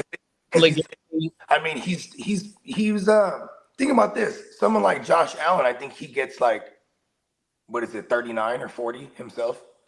And because they were smart to extend him when they did. And then, you know, I'm pretty sure after this year, he'll start talking about, I want to restructure, I want more money. You know what I mean? But yeah, I think it's not far-fetched. And Kirk Cousins is a great example because he was like, yeah, I'll take 33 a year, right? Because at the time, the market was like 35, 37 was like the high-paid QBs, right? So he's like, I'll take some. Nice deal. It was a good idea. You know what I mean? Facts. To answer your question, Wax, I ain't worried about it, bro, on everything. If Purcell, what he gonna do? Yeah, we get to take that off the books. I ain't worried. I do love Debo. Yeah, no, Debo. When Debo is on the field for us, him and CMC, they record going into the Super Bowl when it was Debo, CMC, and Purdy. When they all played, they was damn near like undefeated going into the Super Bowl. You ain't lying, bro. And you throw Debo in that pre-snap motion, and it's just like you just don't know what the fuck they're gonna do. Like defense is like, oh no. Facts. What do we do? It's gonna hurt. It's gonna hurt. But I got faith in Shanahan. But that's why I wanted Worthy though. To think what Worthy could have did though in our offense, bro, with that 4-2 speed. I mean, see Shanahan, he has several playbooks, right? Like for example, Debo basically has his own playbook. Like this is the stuff they do with Debo, right? If they had a guy like Worthy, I remember what he used to do with guys like Taylor Gabriel, right? That's in Atlanta. Like so it's like you would imagine, like, okay, what if he had someone like Worthy, right? But see, with the white boy, you know, I've seen him have guys like Mohamed Sanu. He's kind of who reminds me of, like, 'cause I was trying to think of someone who ate in Shanahan's offense, but that wasn't the number one guy, right? So if we move forward and it's Ayuk and this the Parcel or Slick Rick, he's going to predominantly be a slot guy. Facts. Yeah, he definitely ain't lining up outside. I agree with that. He definitely ain't lining up outside. Everything. He might got the ability to, you know what I mean, later down in his career, but mainly when he coming in this year, he gonna be used as a slot guy. And even if they do keep Debo, you know, that he's gonna make his mark right there with him. You know, that shows the transition of trying to get Debo up out of here and reset the wide receiver market on our in our salary cap. 100%. We got Michael Vick 2.0 coming soon. Okay, shout out to Michael Penix, man. I can't wait till we get in the studio, Wax, and ask you and Works about y'all opinions about paying Kirk Cousins and then taking Penix at the eighth overall pick, big bro. I can't wait till we get up in there. Then we got San Francisco 49ers received calls, but did not come close to Dylan Debo Samuel. Okay, for sure, Lee. Everything. Drafting. Yeah. And y'all was rumored to get the Florida State running back, and I'm surprised y'all passed on him last night. I think y'all went offensive lineman, but yeah, offensive line was definitely a need. They said that y'all needed Derek on my mouth. 100%. Let's get into the next topic, big bro. You know, it's not my arena. All right, it's all good, big bro. All good. Yeah. It's the NFL draft, so it's a hot topic for just NFL and fantasy right now. Would you let me know who to bet on? Who's gonna be? You know what I mean?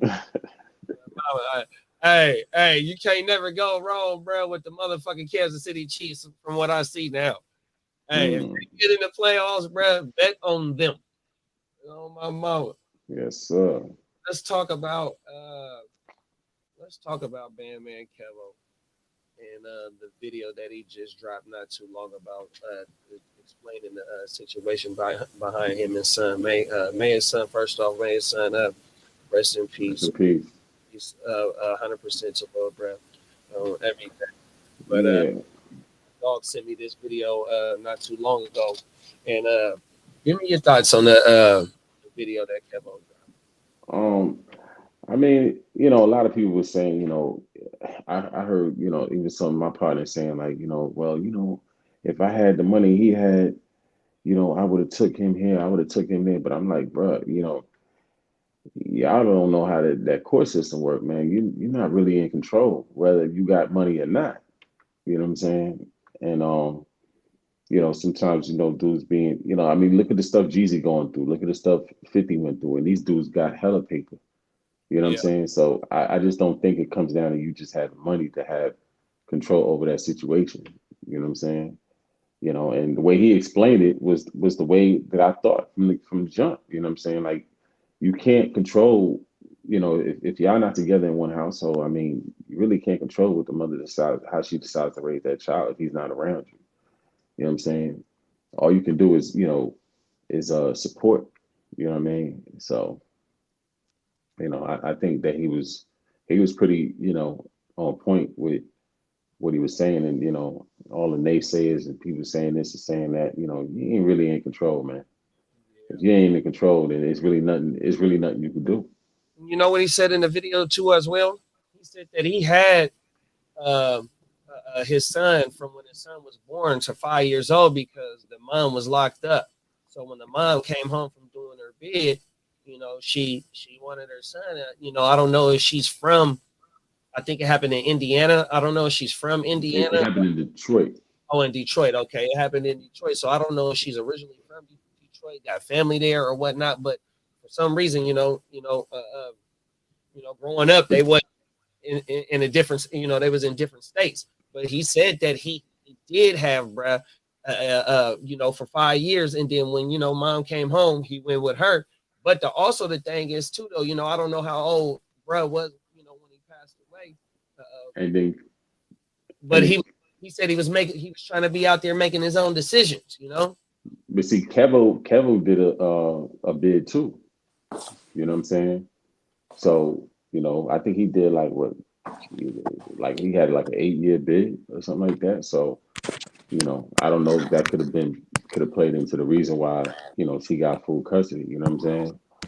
You know, but you know, I mean, you know, you plant the seeds in your child. You know what I'm saying? So they could grow and make the right decisions, man. But, you know, if you're not around to really enforce that or really like show them, it's you got to water this after you plant it. You know what I mean? Exactly. And the thing is that, you know, sometimes, you know, when some of these mothers, they keep the child from the pops, so they, you know, they just want to take it all to themselves. And the father wants to be a father. You know, you rob that child of that experience.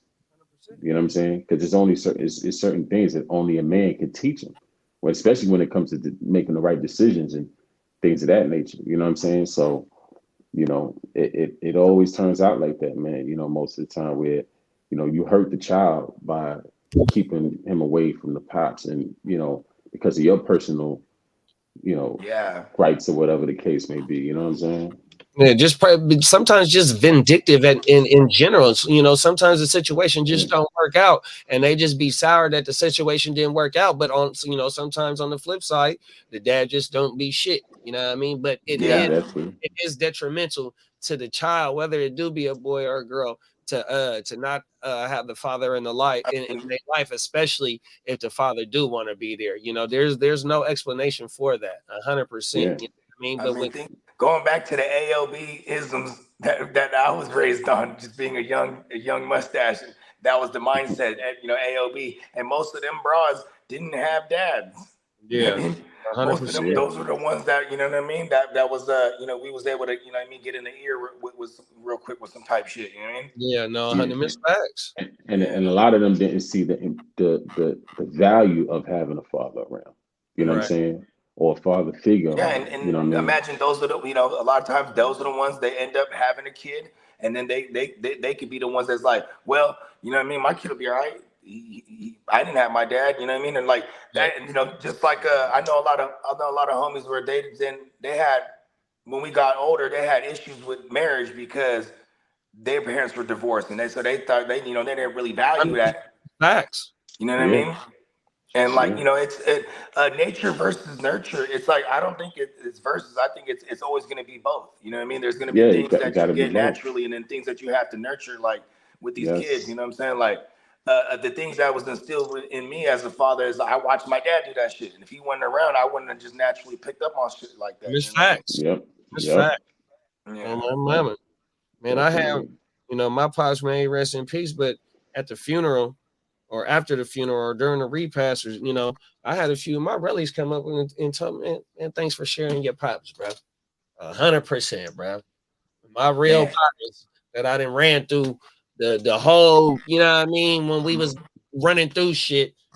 Come to the house, pops stay in niggas' ears.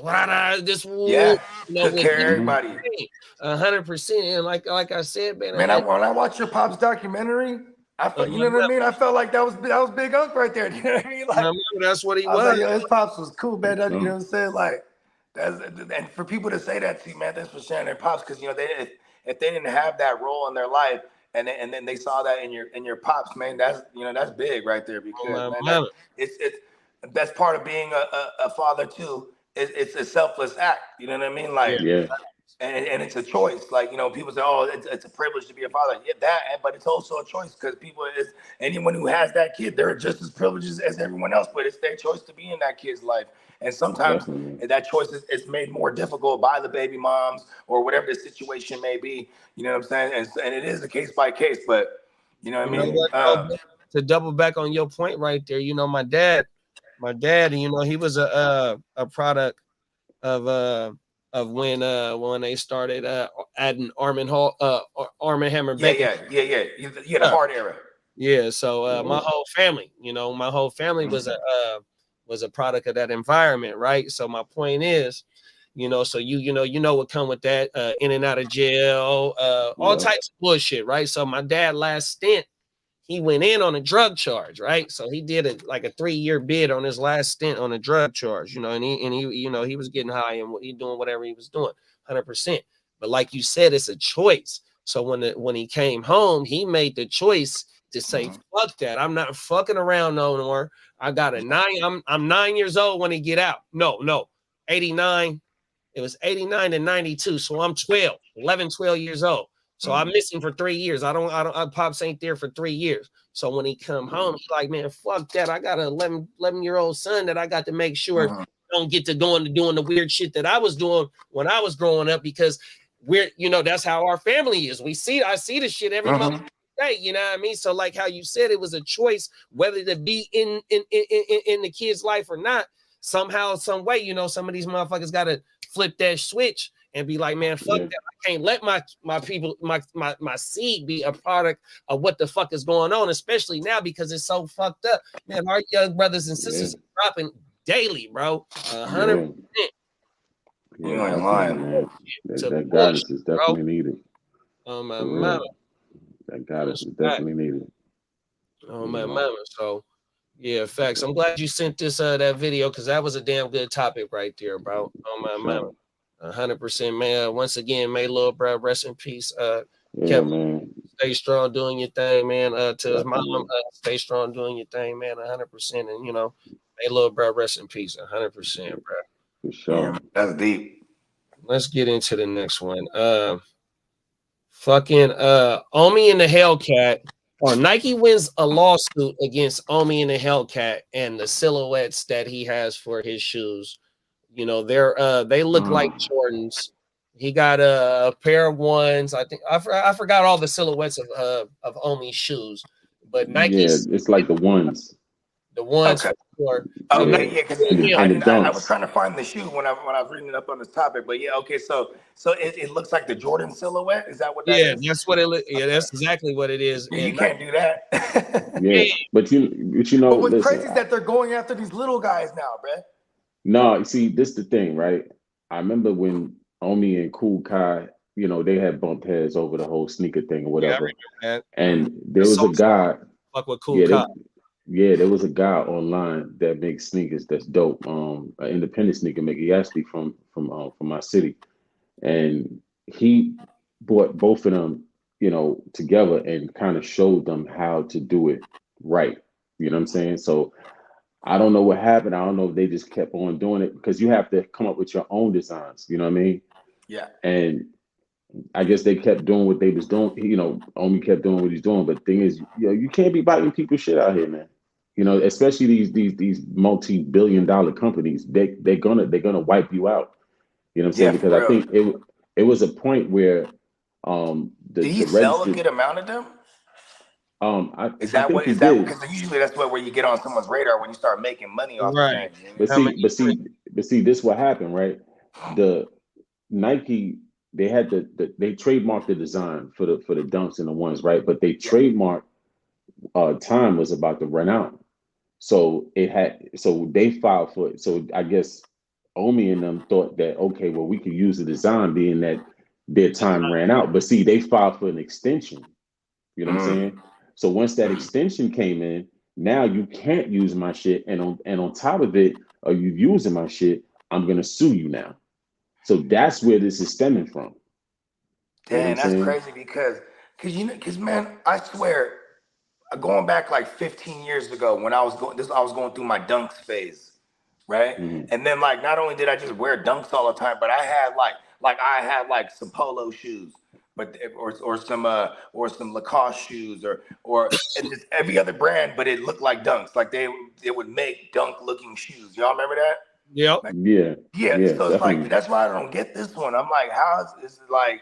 It's because he probably sold a bunch of them, or it's just the Jordan logo specifically. See, they trademarked the actual design. So now, if you use that design or if it looks somewhat similar, they can sue you for it. Okay. So cats got to just start coming up with their own creations. You know what I mean? And people, you know, they just want to go off of what's the hottest sneaker, and they say, okay, well, I'm gonna make something that's slightly different, but pretty much the same thing, and slap my brand on it. These companies ain't having that. You know what I'm saying? They are not having it. So you got to be creative and come up with your own stuff, or else they're going to be taking you to the cleaners every time. Man, I remember I used to rock Stan Smiths because I used to think that was real East Coast, and no one rocked those on the West Coast like that. You know what I mean? Yeah. But did they even rock the Stan Smiths like that in the East Coast? You know what I'm talking about? The Adidas? Yeah, definitely. So people with the wings on them. Back in the days, yeah, definitely. Now, right there. Yeah, Omi get locked up because of the cable though. Yes, he did. Yep, he did. But see, and that's the thing, right? Like when you can't make a career out of bootlegging people's shit. Yeah. At some point, you gotta, even if you start off like that and you hit them for a bag, at some point you gotta come up with your own. You gotta do something. You know what I'm saying? You Mm-hmm. gotta come up with your own. You can't just go along with like just bootlegging people's shit. You know what I mean? Like it's not gonna work, bro. It's not a long-term plan. It's a short-term. You might hit them in the head, but moving forward in you know, long-term, that shit is not gonna work, man. You know what I mean? So you ain't lying. Yeah.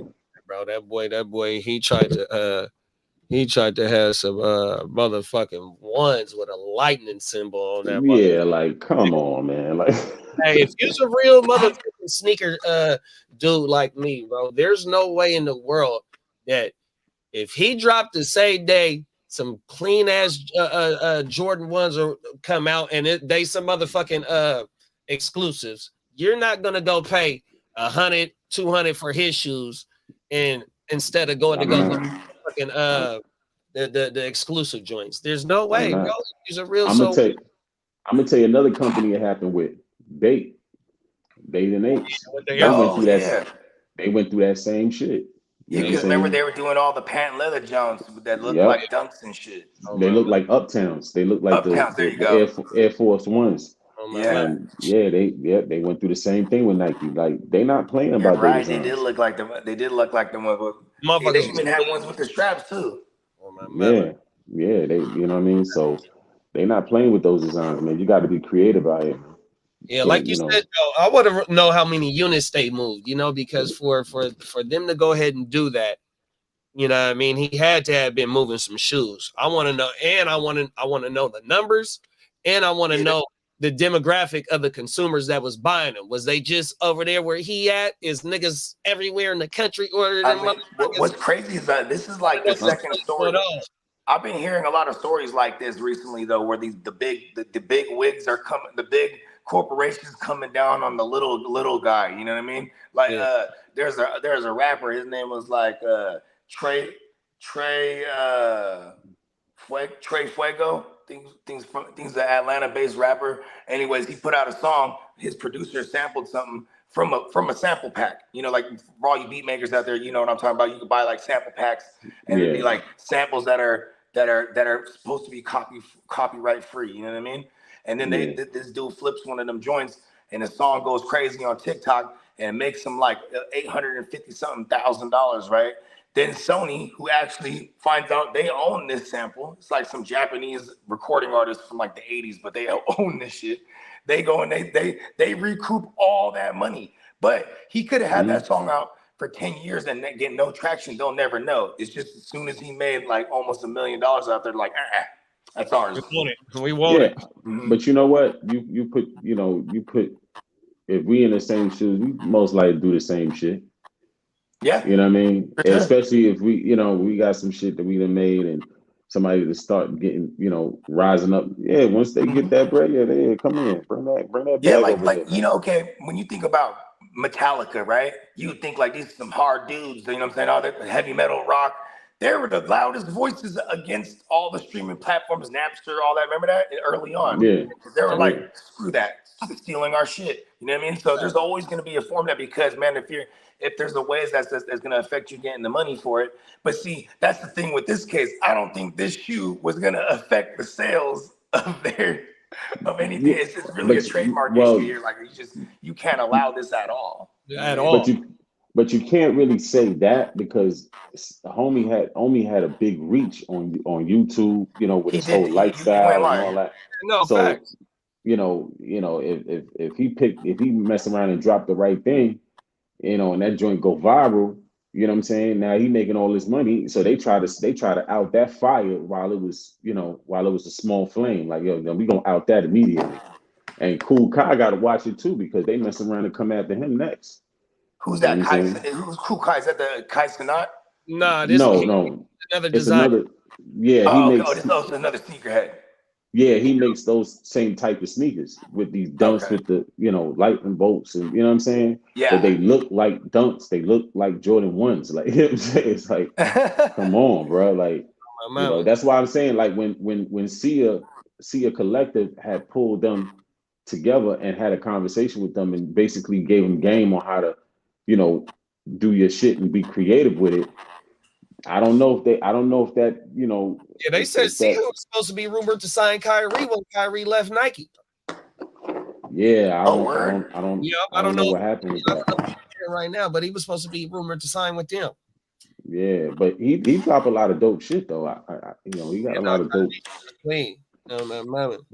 Yeah, this motherfucking lighters that ran all the way out of fire. I had that happen. It's like the worst thing. I had that happen when we was doing the live stream the other night. Oh, everything. Bro, that shit just drive me crazy. I'm like, man. Tino, on the point that you said that if it goes viral, they better kill it early on everything because it's gonna help run up at the bag. And because they're not having that. He was very viral. Exactly. He was already popular as it is. So now he dropped something.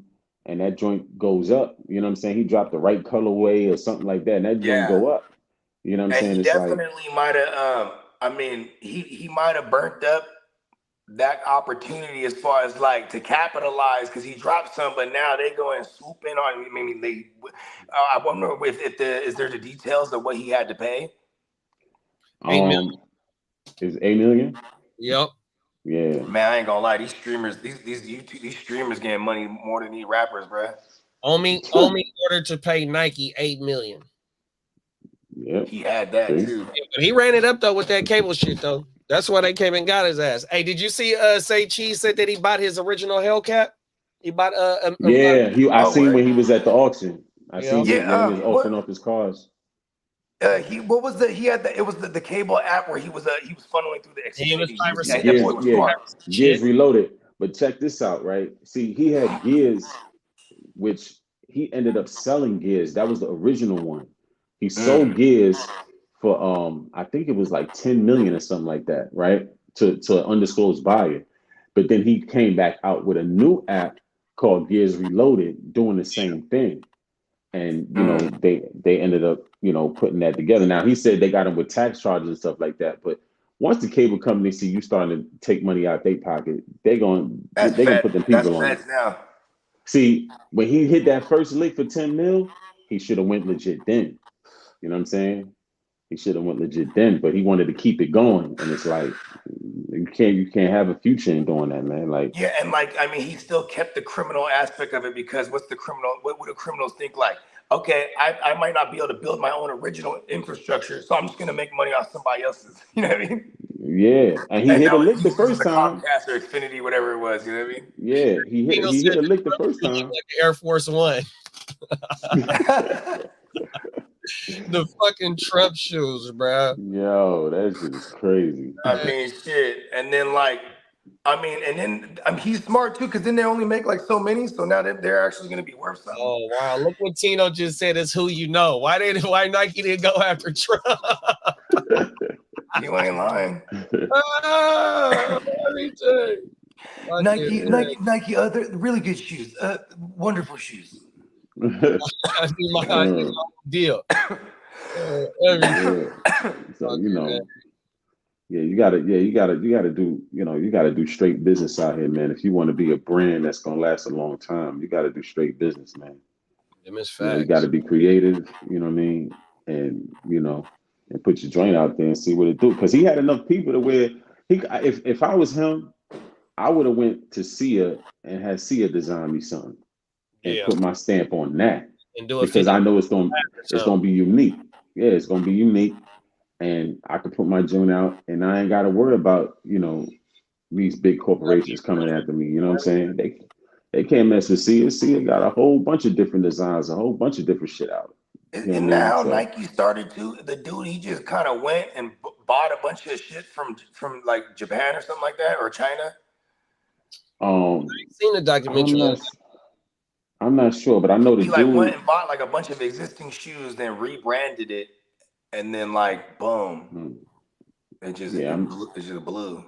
Yeah, I'm not sure how he did that, but I know if they bought the designs and everything else, then it's theirs after that. Obviously, it's theirs. They could do whatever they want. Yeah. You know? Yeah, that's crazy, bro. That's how intricate it is when it comes to I mean, same thing with music, bro. When I sample something, like, you know what I mean, my digital publishing company, they're gonna allocate whatever percentage they feel goes or actually not even what they feel, what has to go to that whoever owns that sample. You know what I mean? Straight to it. Yeah, and that's they call it mechanical licensing. You know what I mean?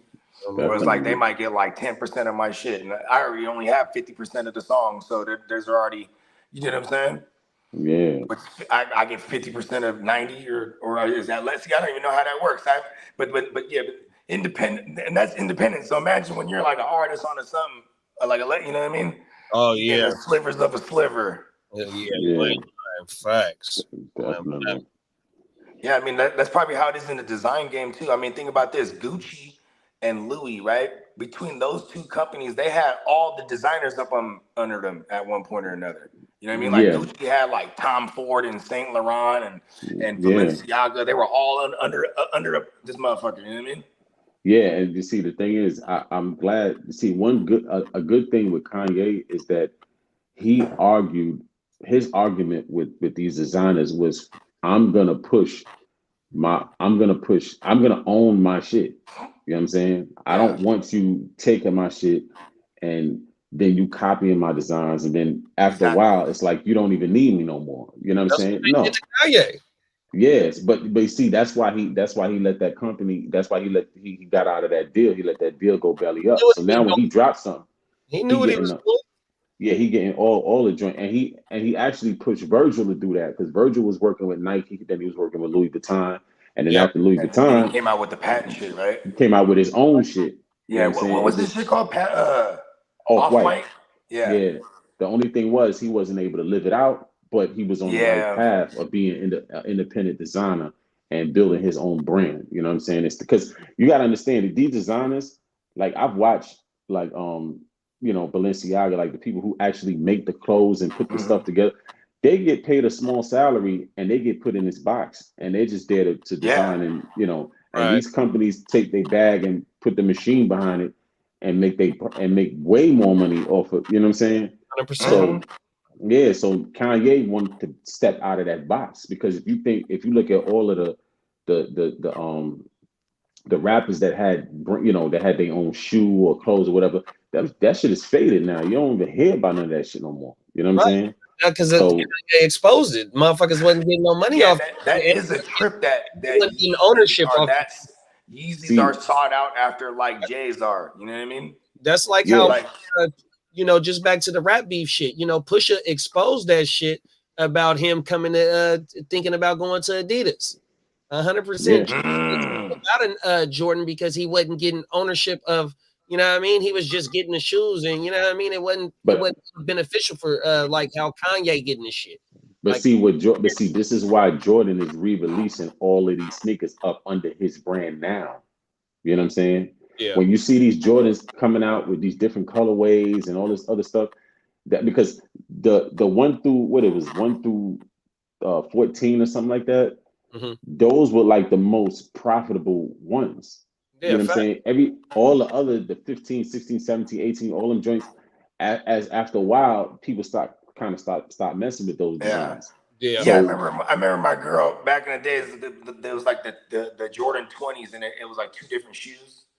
Yeah, and she had copied those, and I was like, they're all right. I think I bought up to like because see, that was all my era. So I had the original shoes, like how you was just still going all the way up, and I think I stopped about like the 18s, maybe the 19s. Yeah, because they started more. Because they started getting boo boo.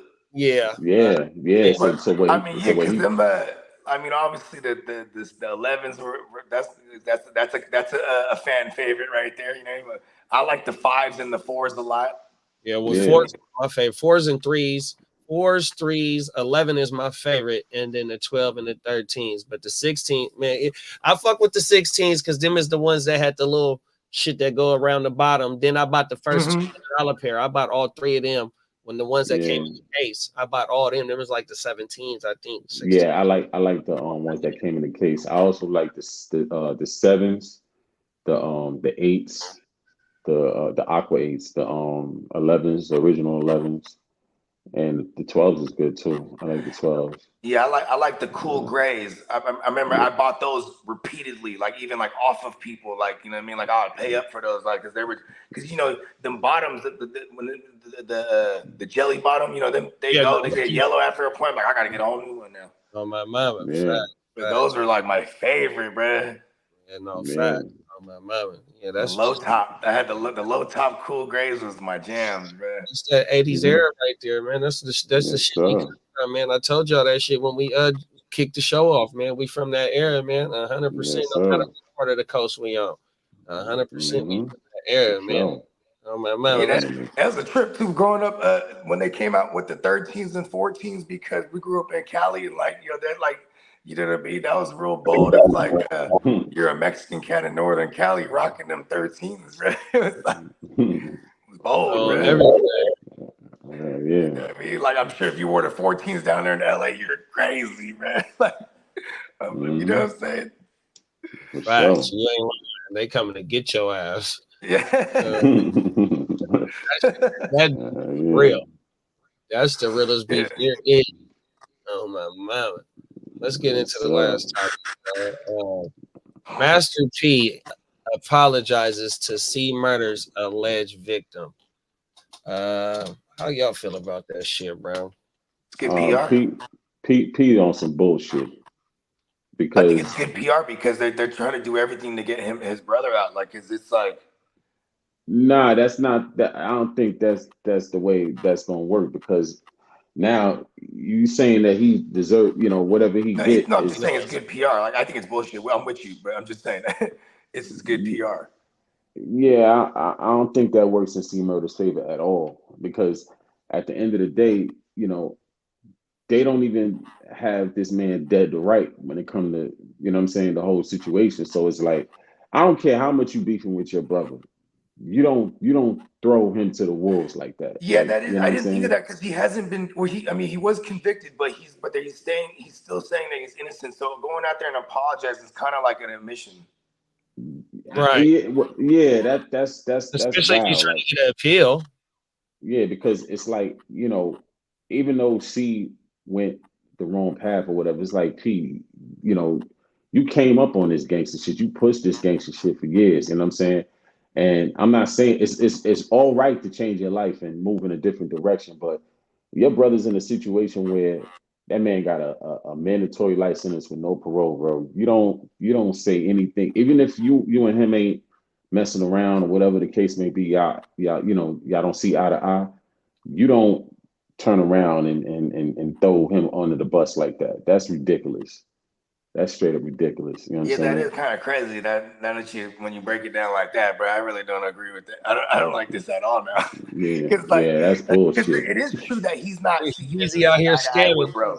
Like he's not even in bruh's good graces right now to even be speaking on him like that. Let alone that's your brother, Thanks. your little brother that you got into this game. He is where he is in life. He positioned his family well, and obviously. This situation happened. This isn't the same one about where he shot the dude outside or out the club, right? It is about that. It's about it is about that. Okay. Yeah, the kid that got killed inside the club or whatever. Oh, inside the club. Okay. Yeah, and they were saying that because there's nobody's came to witness it. There's not. He just. I think it was because what was it? I think because he had the gun. They see the witnesses recanted their statements. You know what I'm saying? That's what it was. Okay. Yeah, they recanted their statements years later. You know what I mean? But when I read that case, and when they asked the security guard for the club, did you see C Murder pull the trigger? He said no, but I know he killed that boy. You know what I mean? But how does that hold up? You didn't see him pull the trigger though. So what? He killed him with a imaginary gun? Like, yeah, you know what I'm saying? So, that was, now don't get it twisted.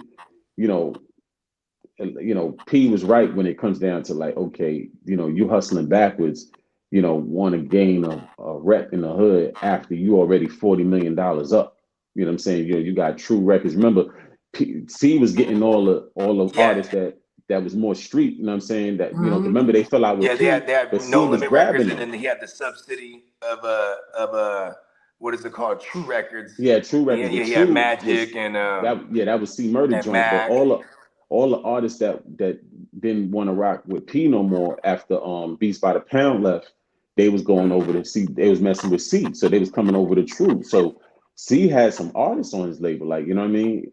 And it's like, you gotta, when you in that position and you getting that money, bro, you gotta stay up, stay there, man. Like, don't keep rising, like, you know what I'm saying? Like, don't, because you bought the projects in the hood, that's cool. You let everybody live rent free, you know what I'm saying, in the building they bought.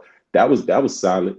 But you rolling with certain type of dudes that they in the streets, neck deep, you know what I'm saying? Yeah. And it's only a matter of time before you get hurt or somebody else get hurt. Happened to all those fools. Like Magic got killed. Mac, I think he's in jail. Yeah, Magic died in the car accident. Yeah, I used to fuck with the No Limit shit. Super tough when I was a kid. No Limit was hot back then, bro. Yeah. Magic died in the car accident. And C Murder was definitely my favorite out of the three, out of the brothers. Because Silk was alright, but like I feel like Silk just couldn't find the beat. You know what I mean? Yeah, He was just Silk trying was, to, and they was Silk pushing was couldn't whack. find the beat. You know what I mean? As they really got a super established, they was trying to push Silk to be the. Yeah, because he was the youngin, and his first album, he had a joint on there. Niggas just don't know. I'll be taxing all these hoes, and these Let me hoes tell you can't something. ride for Getting free, features and and shit these hoes give me Yo, GDs. let me tell you something. Soulja Slim was one of their MVPs. You know what I'm Soulja saying? Slim was hard. That album, Ready for War or whatever it was called, that album was hella tight. Yeah, Soulja Slim came out with a few months after, years later, and they came out years later, a few months after, and then he had another this first album, man. Man, Cain and Abel was dope too. Yeah, they was. Yeah, It was about it. Cain. They was about it. They were like Puerto Rican twins, right? But where were they? Were they from the East Coast? Yeah, they was. Yeah, because They was. that was kind of dope. Because Pete, and then Pete, then he had the cats from Oakland. He had like he had Big Ed from Richmond, and then he had Billy Bathgate and Yeah, I remember Bathgate. Steady Mobbin. They were there out of Oakland. He learned his Bathgate, independent game. Crooked Eye and Bathgate. There you go. Yeah, he learned his independent game from the West Coast. Yeah, for sure. Yeah, from Uncle St. Charles, bro. At E40's uncle. E40's Uncle St. Charles. He owned a record business. So like he was selling everybody's records. You feel me? Like, and like he had a book. See, Master P talks about this, and so does JT the Bigger Figure and 40. Yeah. That Uncle Charles had this book of a handwritten all these addresses of all these different record companies or record stores across the nation. So anytime he had an independent record, he's like, boom, this is where here's your distribution right here. Because you know what I'm saying? That's back then this is insane because you had to put in the legwork to do all this. So here's like, boom, now they selling records out, you know what I mean, under consignment and just moving units, bro. They were really that era. Those fools were making millions because that was trapping at its finest, bro. Yeah, for real though. Yeah, but see, I got something to say about JT. JT, he gave a lot of sauce out in the game to a lot of artists that's major now. Whether it be the P, for sure. Snoop, all that, and I feel like he don't get the credit that he deserves. He got a bad rap because he smoked out. You know what I mean? No, for real, man. You know what I mean? Listen, I worked with JT. He's a good dude, but like for example, just recently he went on No Jumper, and then No Jumper they did a segment after they're like we had to do a cease and desist on JT because he went and built like a whole studio, and then like No Jumper Sound had like all the signs, and he was like, yeah, I just wanted to show you what we could do. He started putting out content. But it's like, I just interviewed you. This is something you could have told me when I interviewed you. And then like Wack was like, well, that's motherfuckers from the Bay. They like that. You know what I mean? They're going to get their 1-2 little flip on real quick. You know what I mean? Isn't that not some JT shit though? I was like, oh. He's like, listen, man, I ain't waiting for my just do. I'm taking it. You feel me? Hey, I'd rather ask for forgiveness than for permission. You feel me? Yeah, nah, I get that. Yeah. You know what I'm saying? But he got all the trap flicks. Yeah. You gotta, because I mean, Traflicks. I mean, he got a whole studio he built for that. You know what I'm saying? And it's fly too. It's fly. You know what I'm saying? JT, he was always super dope because like, I mean, when it comes to like putting out music, like titles, he put out over 100 titles. You know what I mean? Yeah. Like. And I'm not saying this is all his music, but I'm talking about like stuff that he produced, like over 100 albums. You know what I mean? But see, I feel like when you got somebody like that is instrumental in helping you push your shit. Like when you get in position, you know what I'm saying, you pull him up too. You know what I'm saying? Try to politic a little situation for him to where what I mean, he's straight. You know what I mean? I feel like they, nobody. None of the big artists, they really mention him, you know what I'm saying? Unless it's like... Yeah, they really don't. I mean, Snoop shows love. Like, for example, I think JT, for a while, he had like some kind of executive position at Dog Pound Records or Doghouse Records or whatever it was. Yeah. I forget exactly what his title was, but he was there for a cool minute. JT got a lot of he helped start a lot of motherfuckers up. You know, he had a hand in San Quinn and Messy Marv when they was coming up, you know, because you know, JT an OG. Filmo. He's an OG for sure. I seen him in rapping Cote shit Yeah, too. San Quinn, the young baby boy San Quinn, bro. Like what? He was my favorite when I was a kid because he was only a few years older than me, and he was in there gassing, bro. Like facts, 100%. Nigga, the nigga, the game. He had something to do with it. Okay, look at this. So remember I told you I worked with JT back in the days, and I was working for an online magazine called WWS Mag, and just make a long story, I just want to add some context. So my man's is interviewing Young Buck and is in Frisco, and Young Buck, he rocked with JT tough because same thing. JT, he got his hands on a lot of these artists when they're coming up. You know what I mean? So I was sitting there with JT, and we're smoking a blunt, right? And I'm like, damn, it hit me like a ton of bricks, because I'm like, he did the album with Juvenile, right? The JT Juvenile album, and then on that album he had Young Buck, and then he did the album with Young Noble. It was like a Filmo to Jersey or to the Dirty Jersey, something like that. Yeah, right. And then on that album he had a joint with Nas and a young 50 Cent before he was shot, when he was on the road. I heard. Then he also had the game first. So I'm saying, I'm like, yeah, you basically had G Unit. But you know what? You know what the thing is though? Like the thing is that you could have all these artists in the beginning, but if you ain't got the bag to put behind them, you ain't lying. You can't hold them because they're gonna go out and you flourish. can't hold them. They gonna slide. You know what I'm saying? Yeah. I remember JT, he told, so during this conversation, he said when the game got picked up, it was because of the album that he did with JT, which was probably like a demo-ish more. So I don't think it was a full album. But but he owned the name. I forget if it was The Game or if it was just Game. Which one was it first? Shit, I don't know. Because then when I think it was The Game first. Because then after the fact, he was Game. You know what I mean? Yeah. Because JT, he's savvy like that. JT did an album with Daz. That shit was cold too. And I remember Daz, he was in an interview one time, real disgruntled, when he was asked about that album. He's like, JT did some fuckery with the splits. He got like 70%, I got like 30. You know what I mean? But JT's on his. He knew what he was doing. He knew the game. Yeah, he's always been independent. He knows the game. It's like artists. Yeah. That's why he put out so many artists, because it's like, I'll give you a 1-2 album contract real quick, and then if that shit blows, I could sell your contract to a bigger label, and that's kind of sort of what he did with the game. With Game, that happened with the Game. But see, when he talked to Wack about it, Wack is like Wack said he sold himself a little too short. He said you should have got. He said instead of taking the. He said you should have got the bag, but also get the back end. Yeah, you know what I'm saying. That's what Wack was telling him. He was like, then it would have been, that stuff would have kept you paid all the way to now. JT is known to be smoked out. Hey, do we come up in that era, man? Hey, we like to medicate, hey, we like to relax. Listen, I have that speaker for the record. I don't want to disrespect JT the Big Figure. He's one of the greatest pioneers out of the Bay Area, man. Something crucial. That's still one of my favorite songs to this day. To that comment, Tino, I know who he is, because that's one of the new artists I mess with. Jay Worthy, Larry June, I got one with Larry June in the cut. Yeah, man. Larry June is fire. It's not my song, it's my producer's song. So I don't know what he's gonna do with it. Kind of like that joint with Mozzie, you know what I mean? Yeah. But I'm excited for that one. They dropped some real fly shit. I ain't even heard it. That's how in the tuck it is. Wow.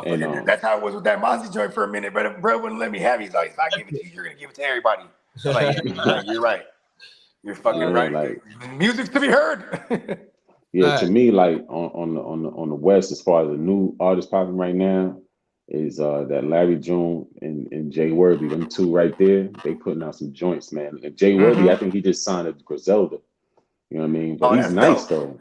He's nice, man. He's dead Yeah, nice. that's really dope. Cause I like that because they sound like the type of music that I grew up on, bro, and they're youngsters. Yeah, but it's in this era, so it got this Yeah. era's flavor to it. You know what I mean? But Mm-hmm. but you know, they brought the Like old when I schools. heard You know what I'm saying? Alchemist Like I like that. with Larry, I was like, Yeah, boy. I was I'm like, that's oh cold. They man. bringing back that authentic shit. That's the shit You know that what I mean? that's the group. Yeah. That's because they was Like- kids.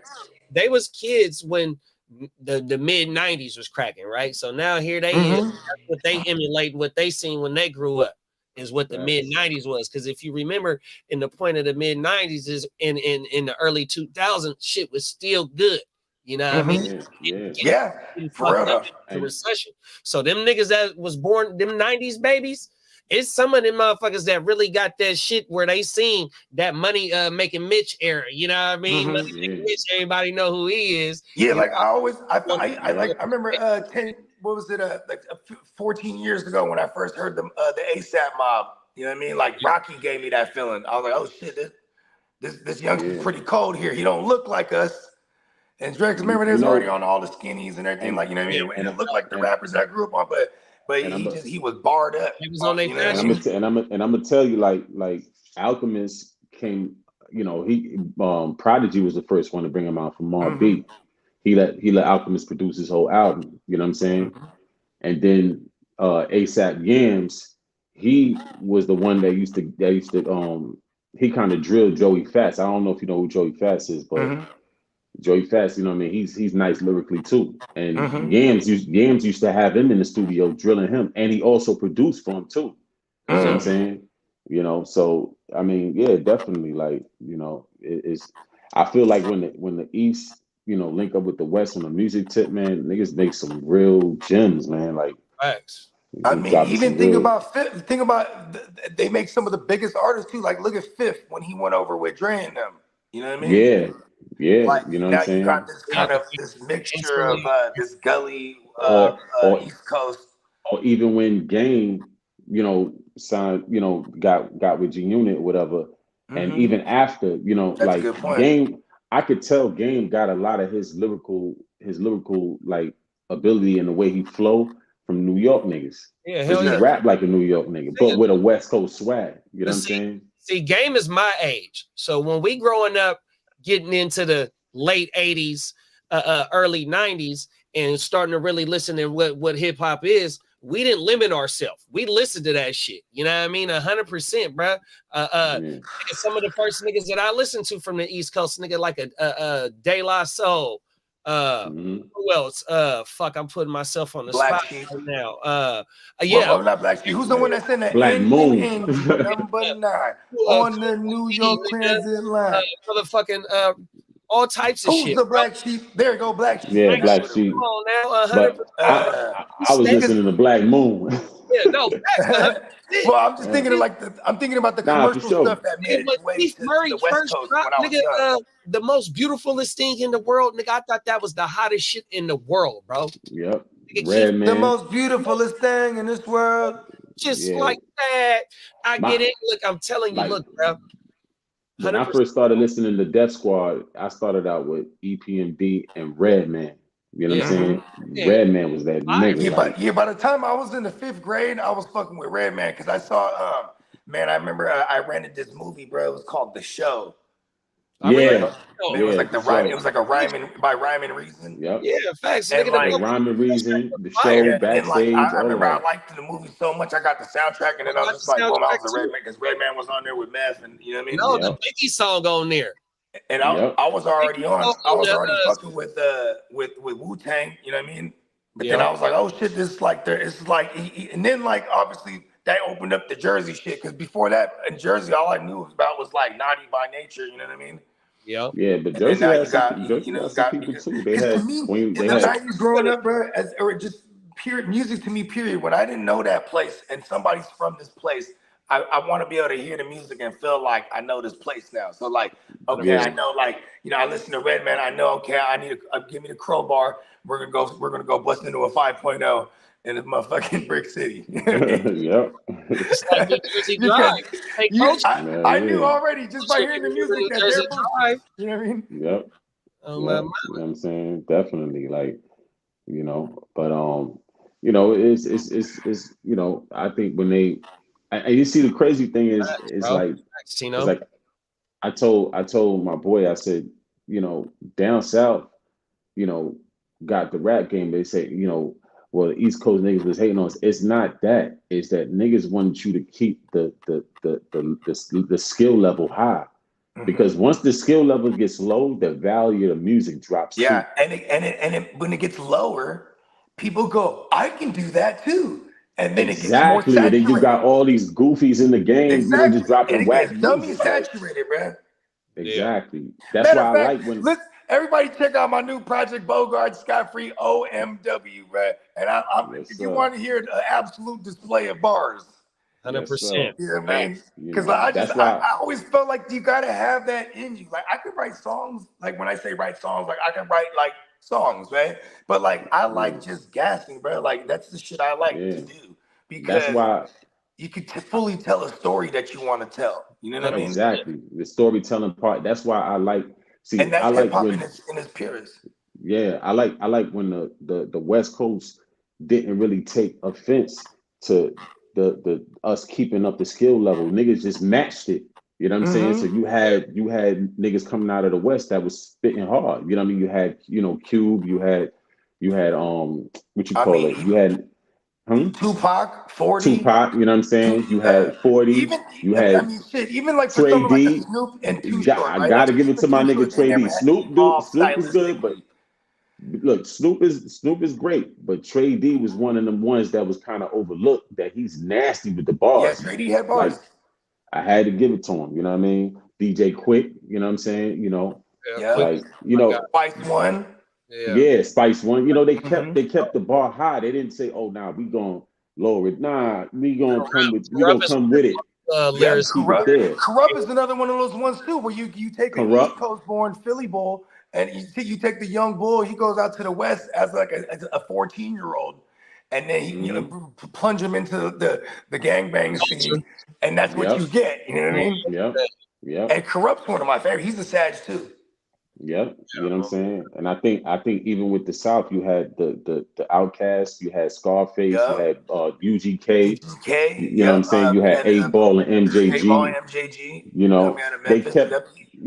They kept the bars high, like they try to keep that level of lyricism high. And then it's like now it just what I'm saying, like don't get it twisted. Fucked up the game?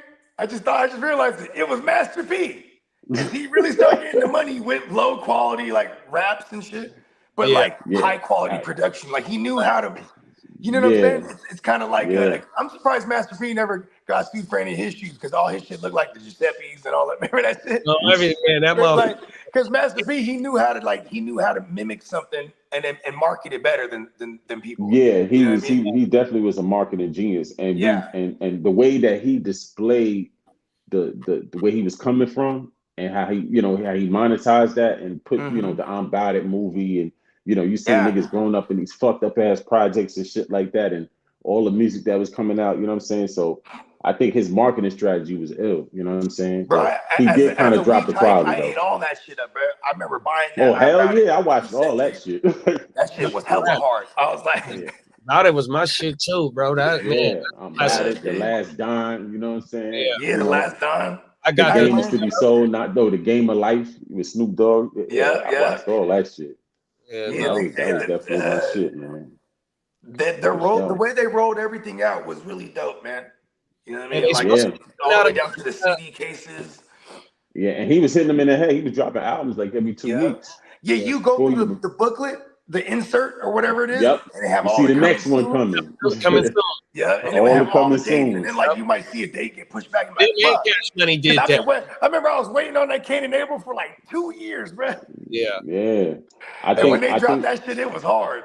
I think where P, fucked up at is when him and KLC from Beats by the Pound fell out because it changed his sound. It was their sound, yeah. And once your lyrics ain't all that, but your sound was popping. It matched in-house. It matched your whole New Orleans swagger. But and once that he had to go outside, have original beat makers, your own you know, and they were independent with major distribution, so they owned a lot of their shit. You know what I mean?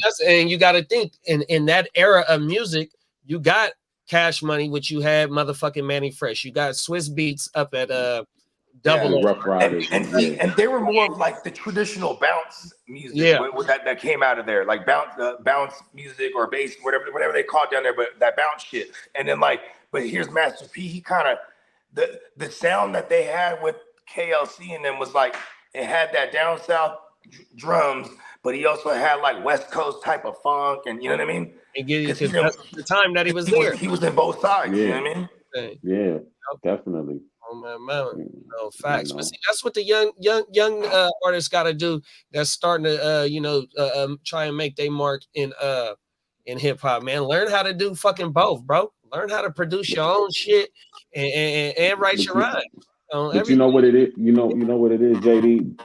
They ain't never had to struggle to really get their music and their name out there. How rappers in the 90s had to really grind. You know what I'm saying? They had to put their music in the trunk and travel from state to state, or they had to shop it around to different record labels, or you had to be the illest nigga in your town, and you had to get your whole city on it. You know, we really spent time in the booth, like, you know what I'm saying? So I think now it's just people they just want to be famous without the talent. Yeah. And I think that's why, it's all Soulja Boy's fault. I just figured it out. It's Soulja Boy. Soulja Boy was the first to blow up off the internet like that. It's all his fault. Yeah. But see, you got but it's just the evolution of time and the internet, because now, for a minute, like in the mid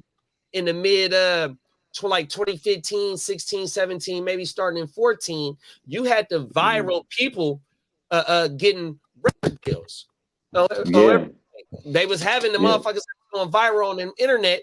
Oh, let's see if we can get some more money off them by getting them in the booth. You had all types of I'm gonna tell you, motherfuckers making songs and trying to go viral. Yeah, like the Catch Me Outside bitch.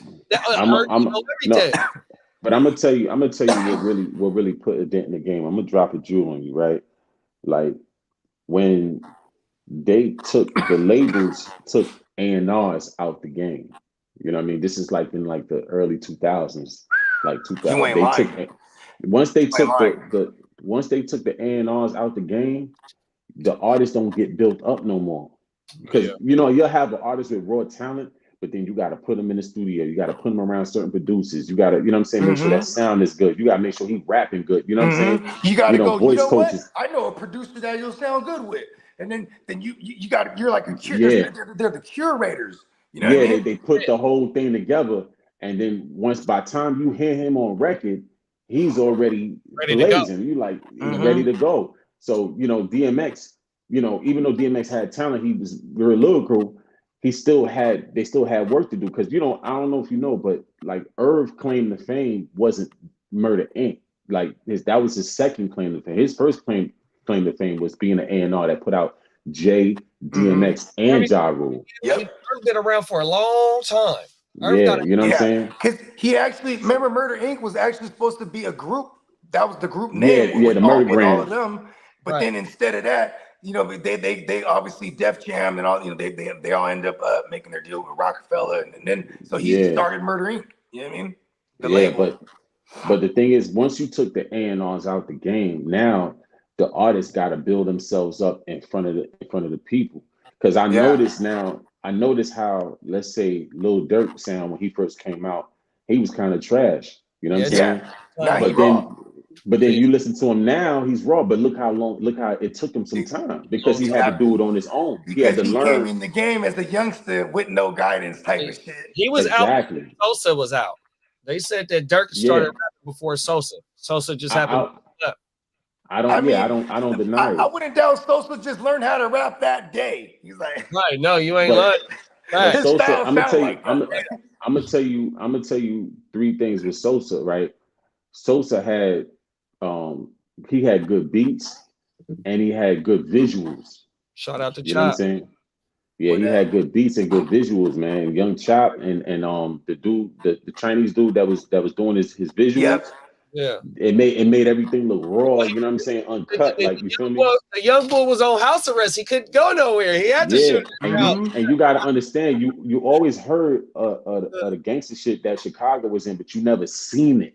Yeah. Like you know what I'm saying, with the, like, especially with the young cats, you never really seen it. And- So he was like the first of that to put out the visuals of like, this is how we living out here type shit. You know Yeah, what I'm saying? I remember it was like 2009, maybe 10, and somebody was showing me something. He's like, bro, look at this, bro. I gotta show you this shit. And then like it was I think it was on World Star or something, but it was you know, it was just videos of fools just and they're banging their head. These kids, I'm like, what is this? He's like, no, trust me, bro, this is crazy. And then like it became the wave. You know what I mean? That's how I found out with DJ Academics, right? Because he was covering this whole thing. So here I'm watching this. This is probably like 2011 or 12 at this point. I started watching his joint because like I'm like, nobody is paying attention to this shit. Like it was crazy, bro. It was building up. Man. I gotta give my little cousin the shout out. My little cousin Pooh. She the one that started putting me up on what was going on in Chicago, because when little JoJo passed away, JoJo. Brick City. The one like, cousin, you didn't hear what with JoJo? I'm like, man, who you talking about? One of the release from the hood?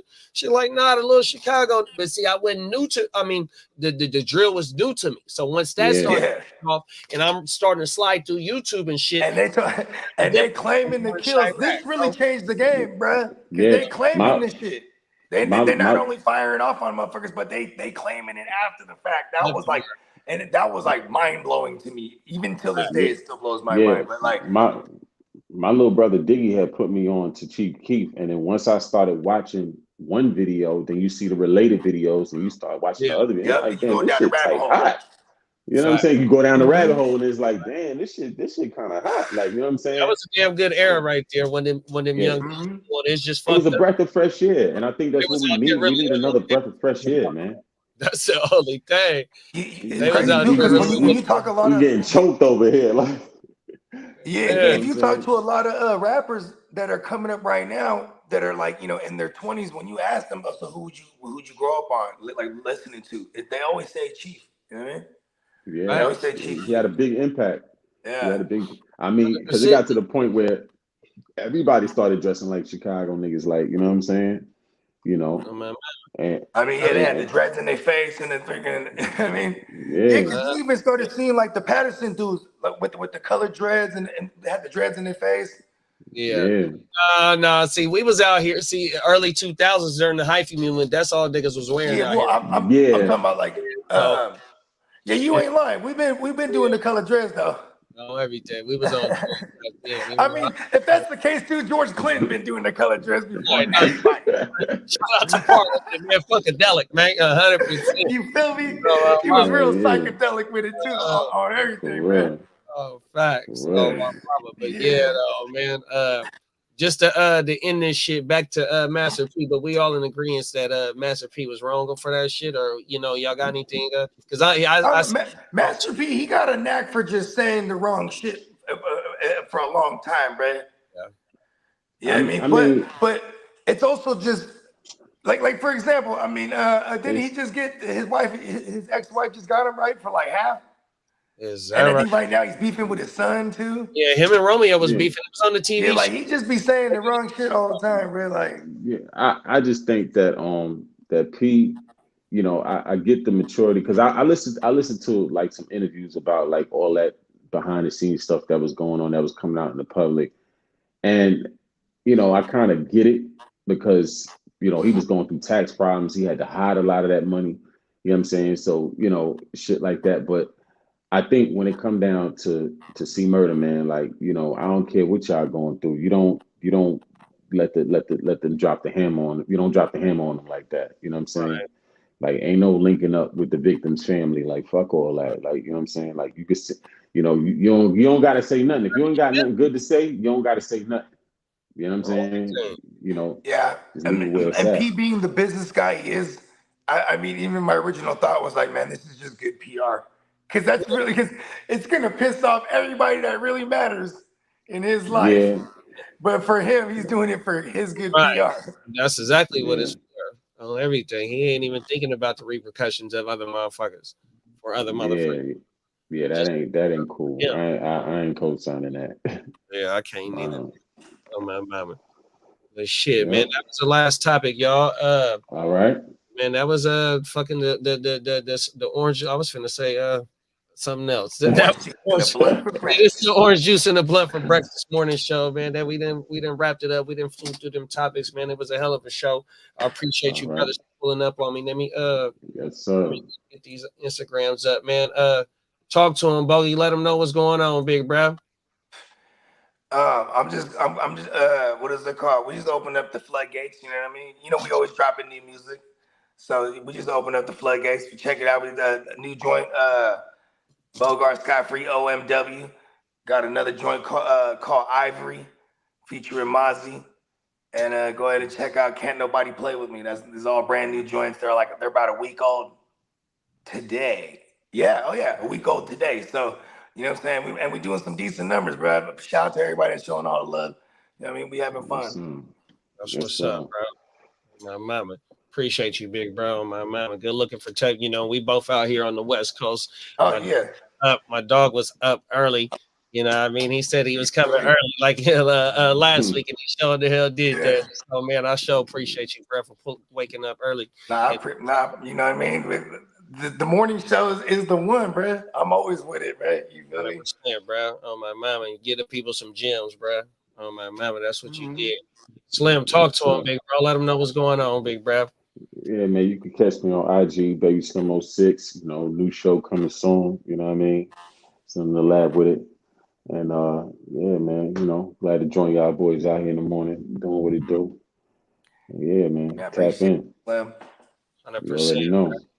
I appreciate you getting up early, bro. You know what I mean? Tapping in, dropping them gems on them on the people 100%, man. They was highly engaged 100%. Shout out to everybody that was in the motherfucking chat for Shout out to all y'all. 100%. Shout out to the chat. My mama, we gonna shout out to the tri-state too. Come on, man. Shout out to the tri-state, man. Talk about it. 100%, bro.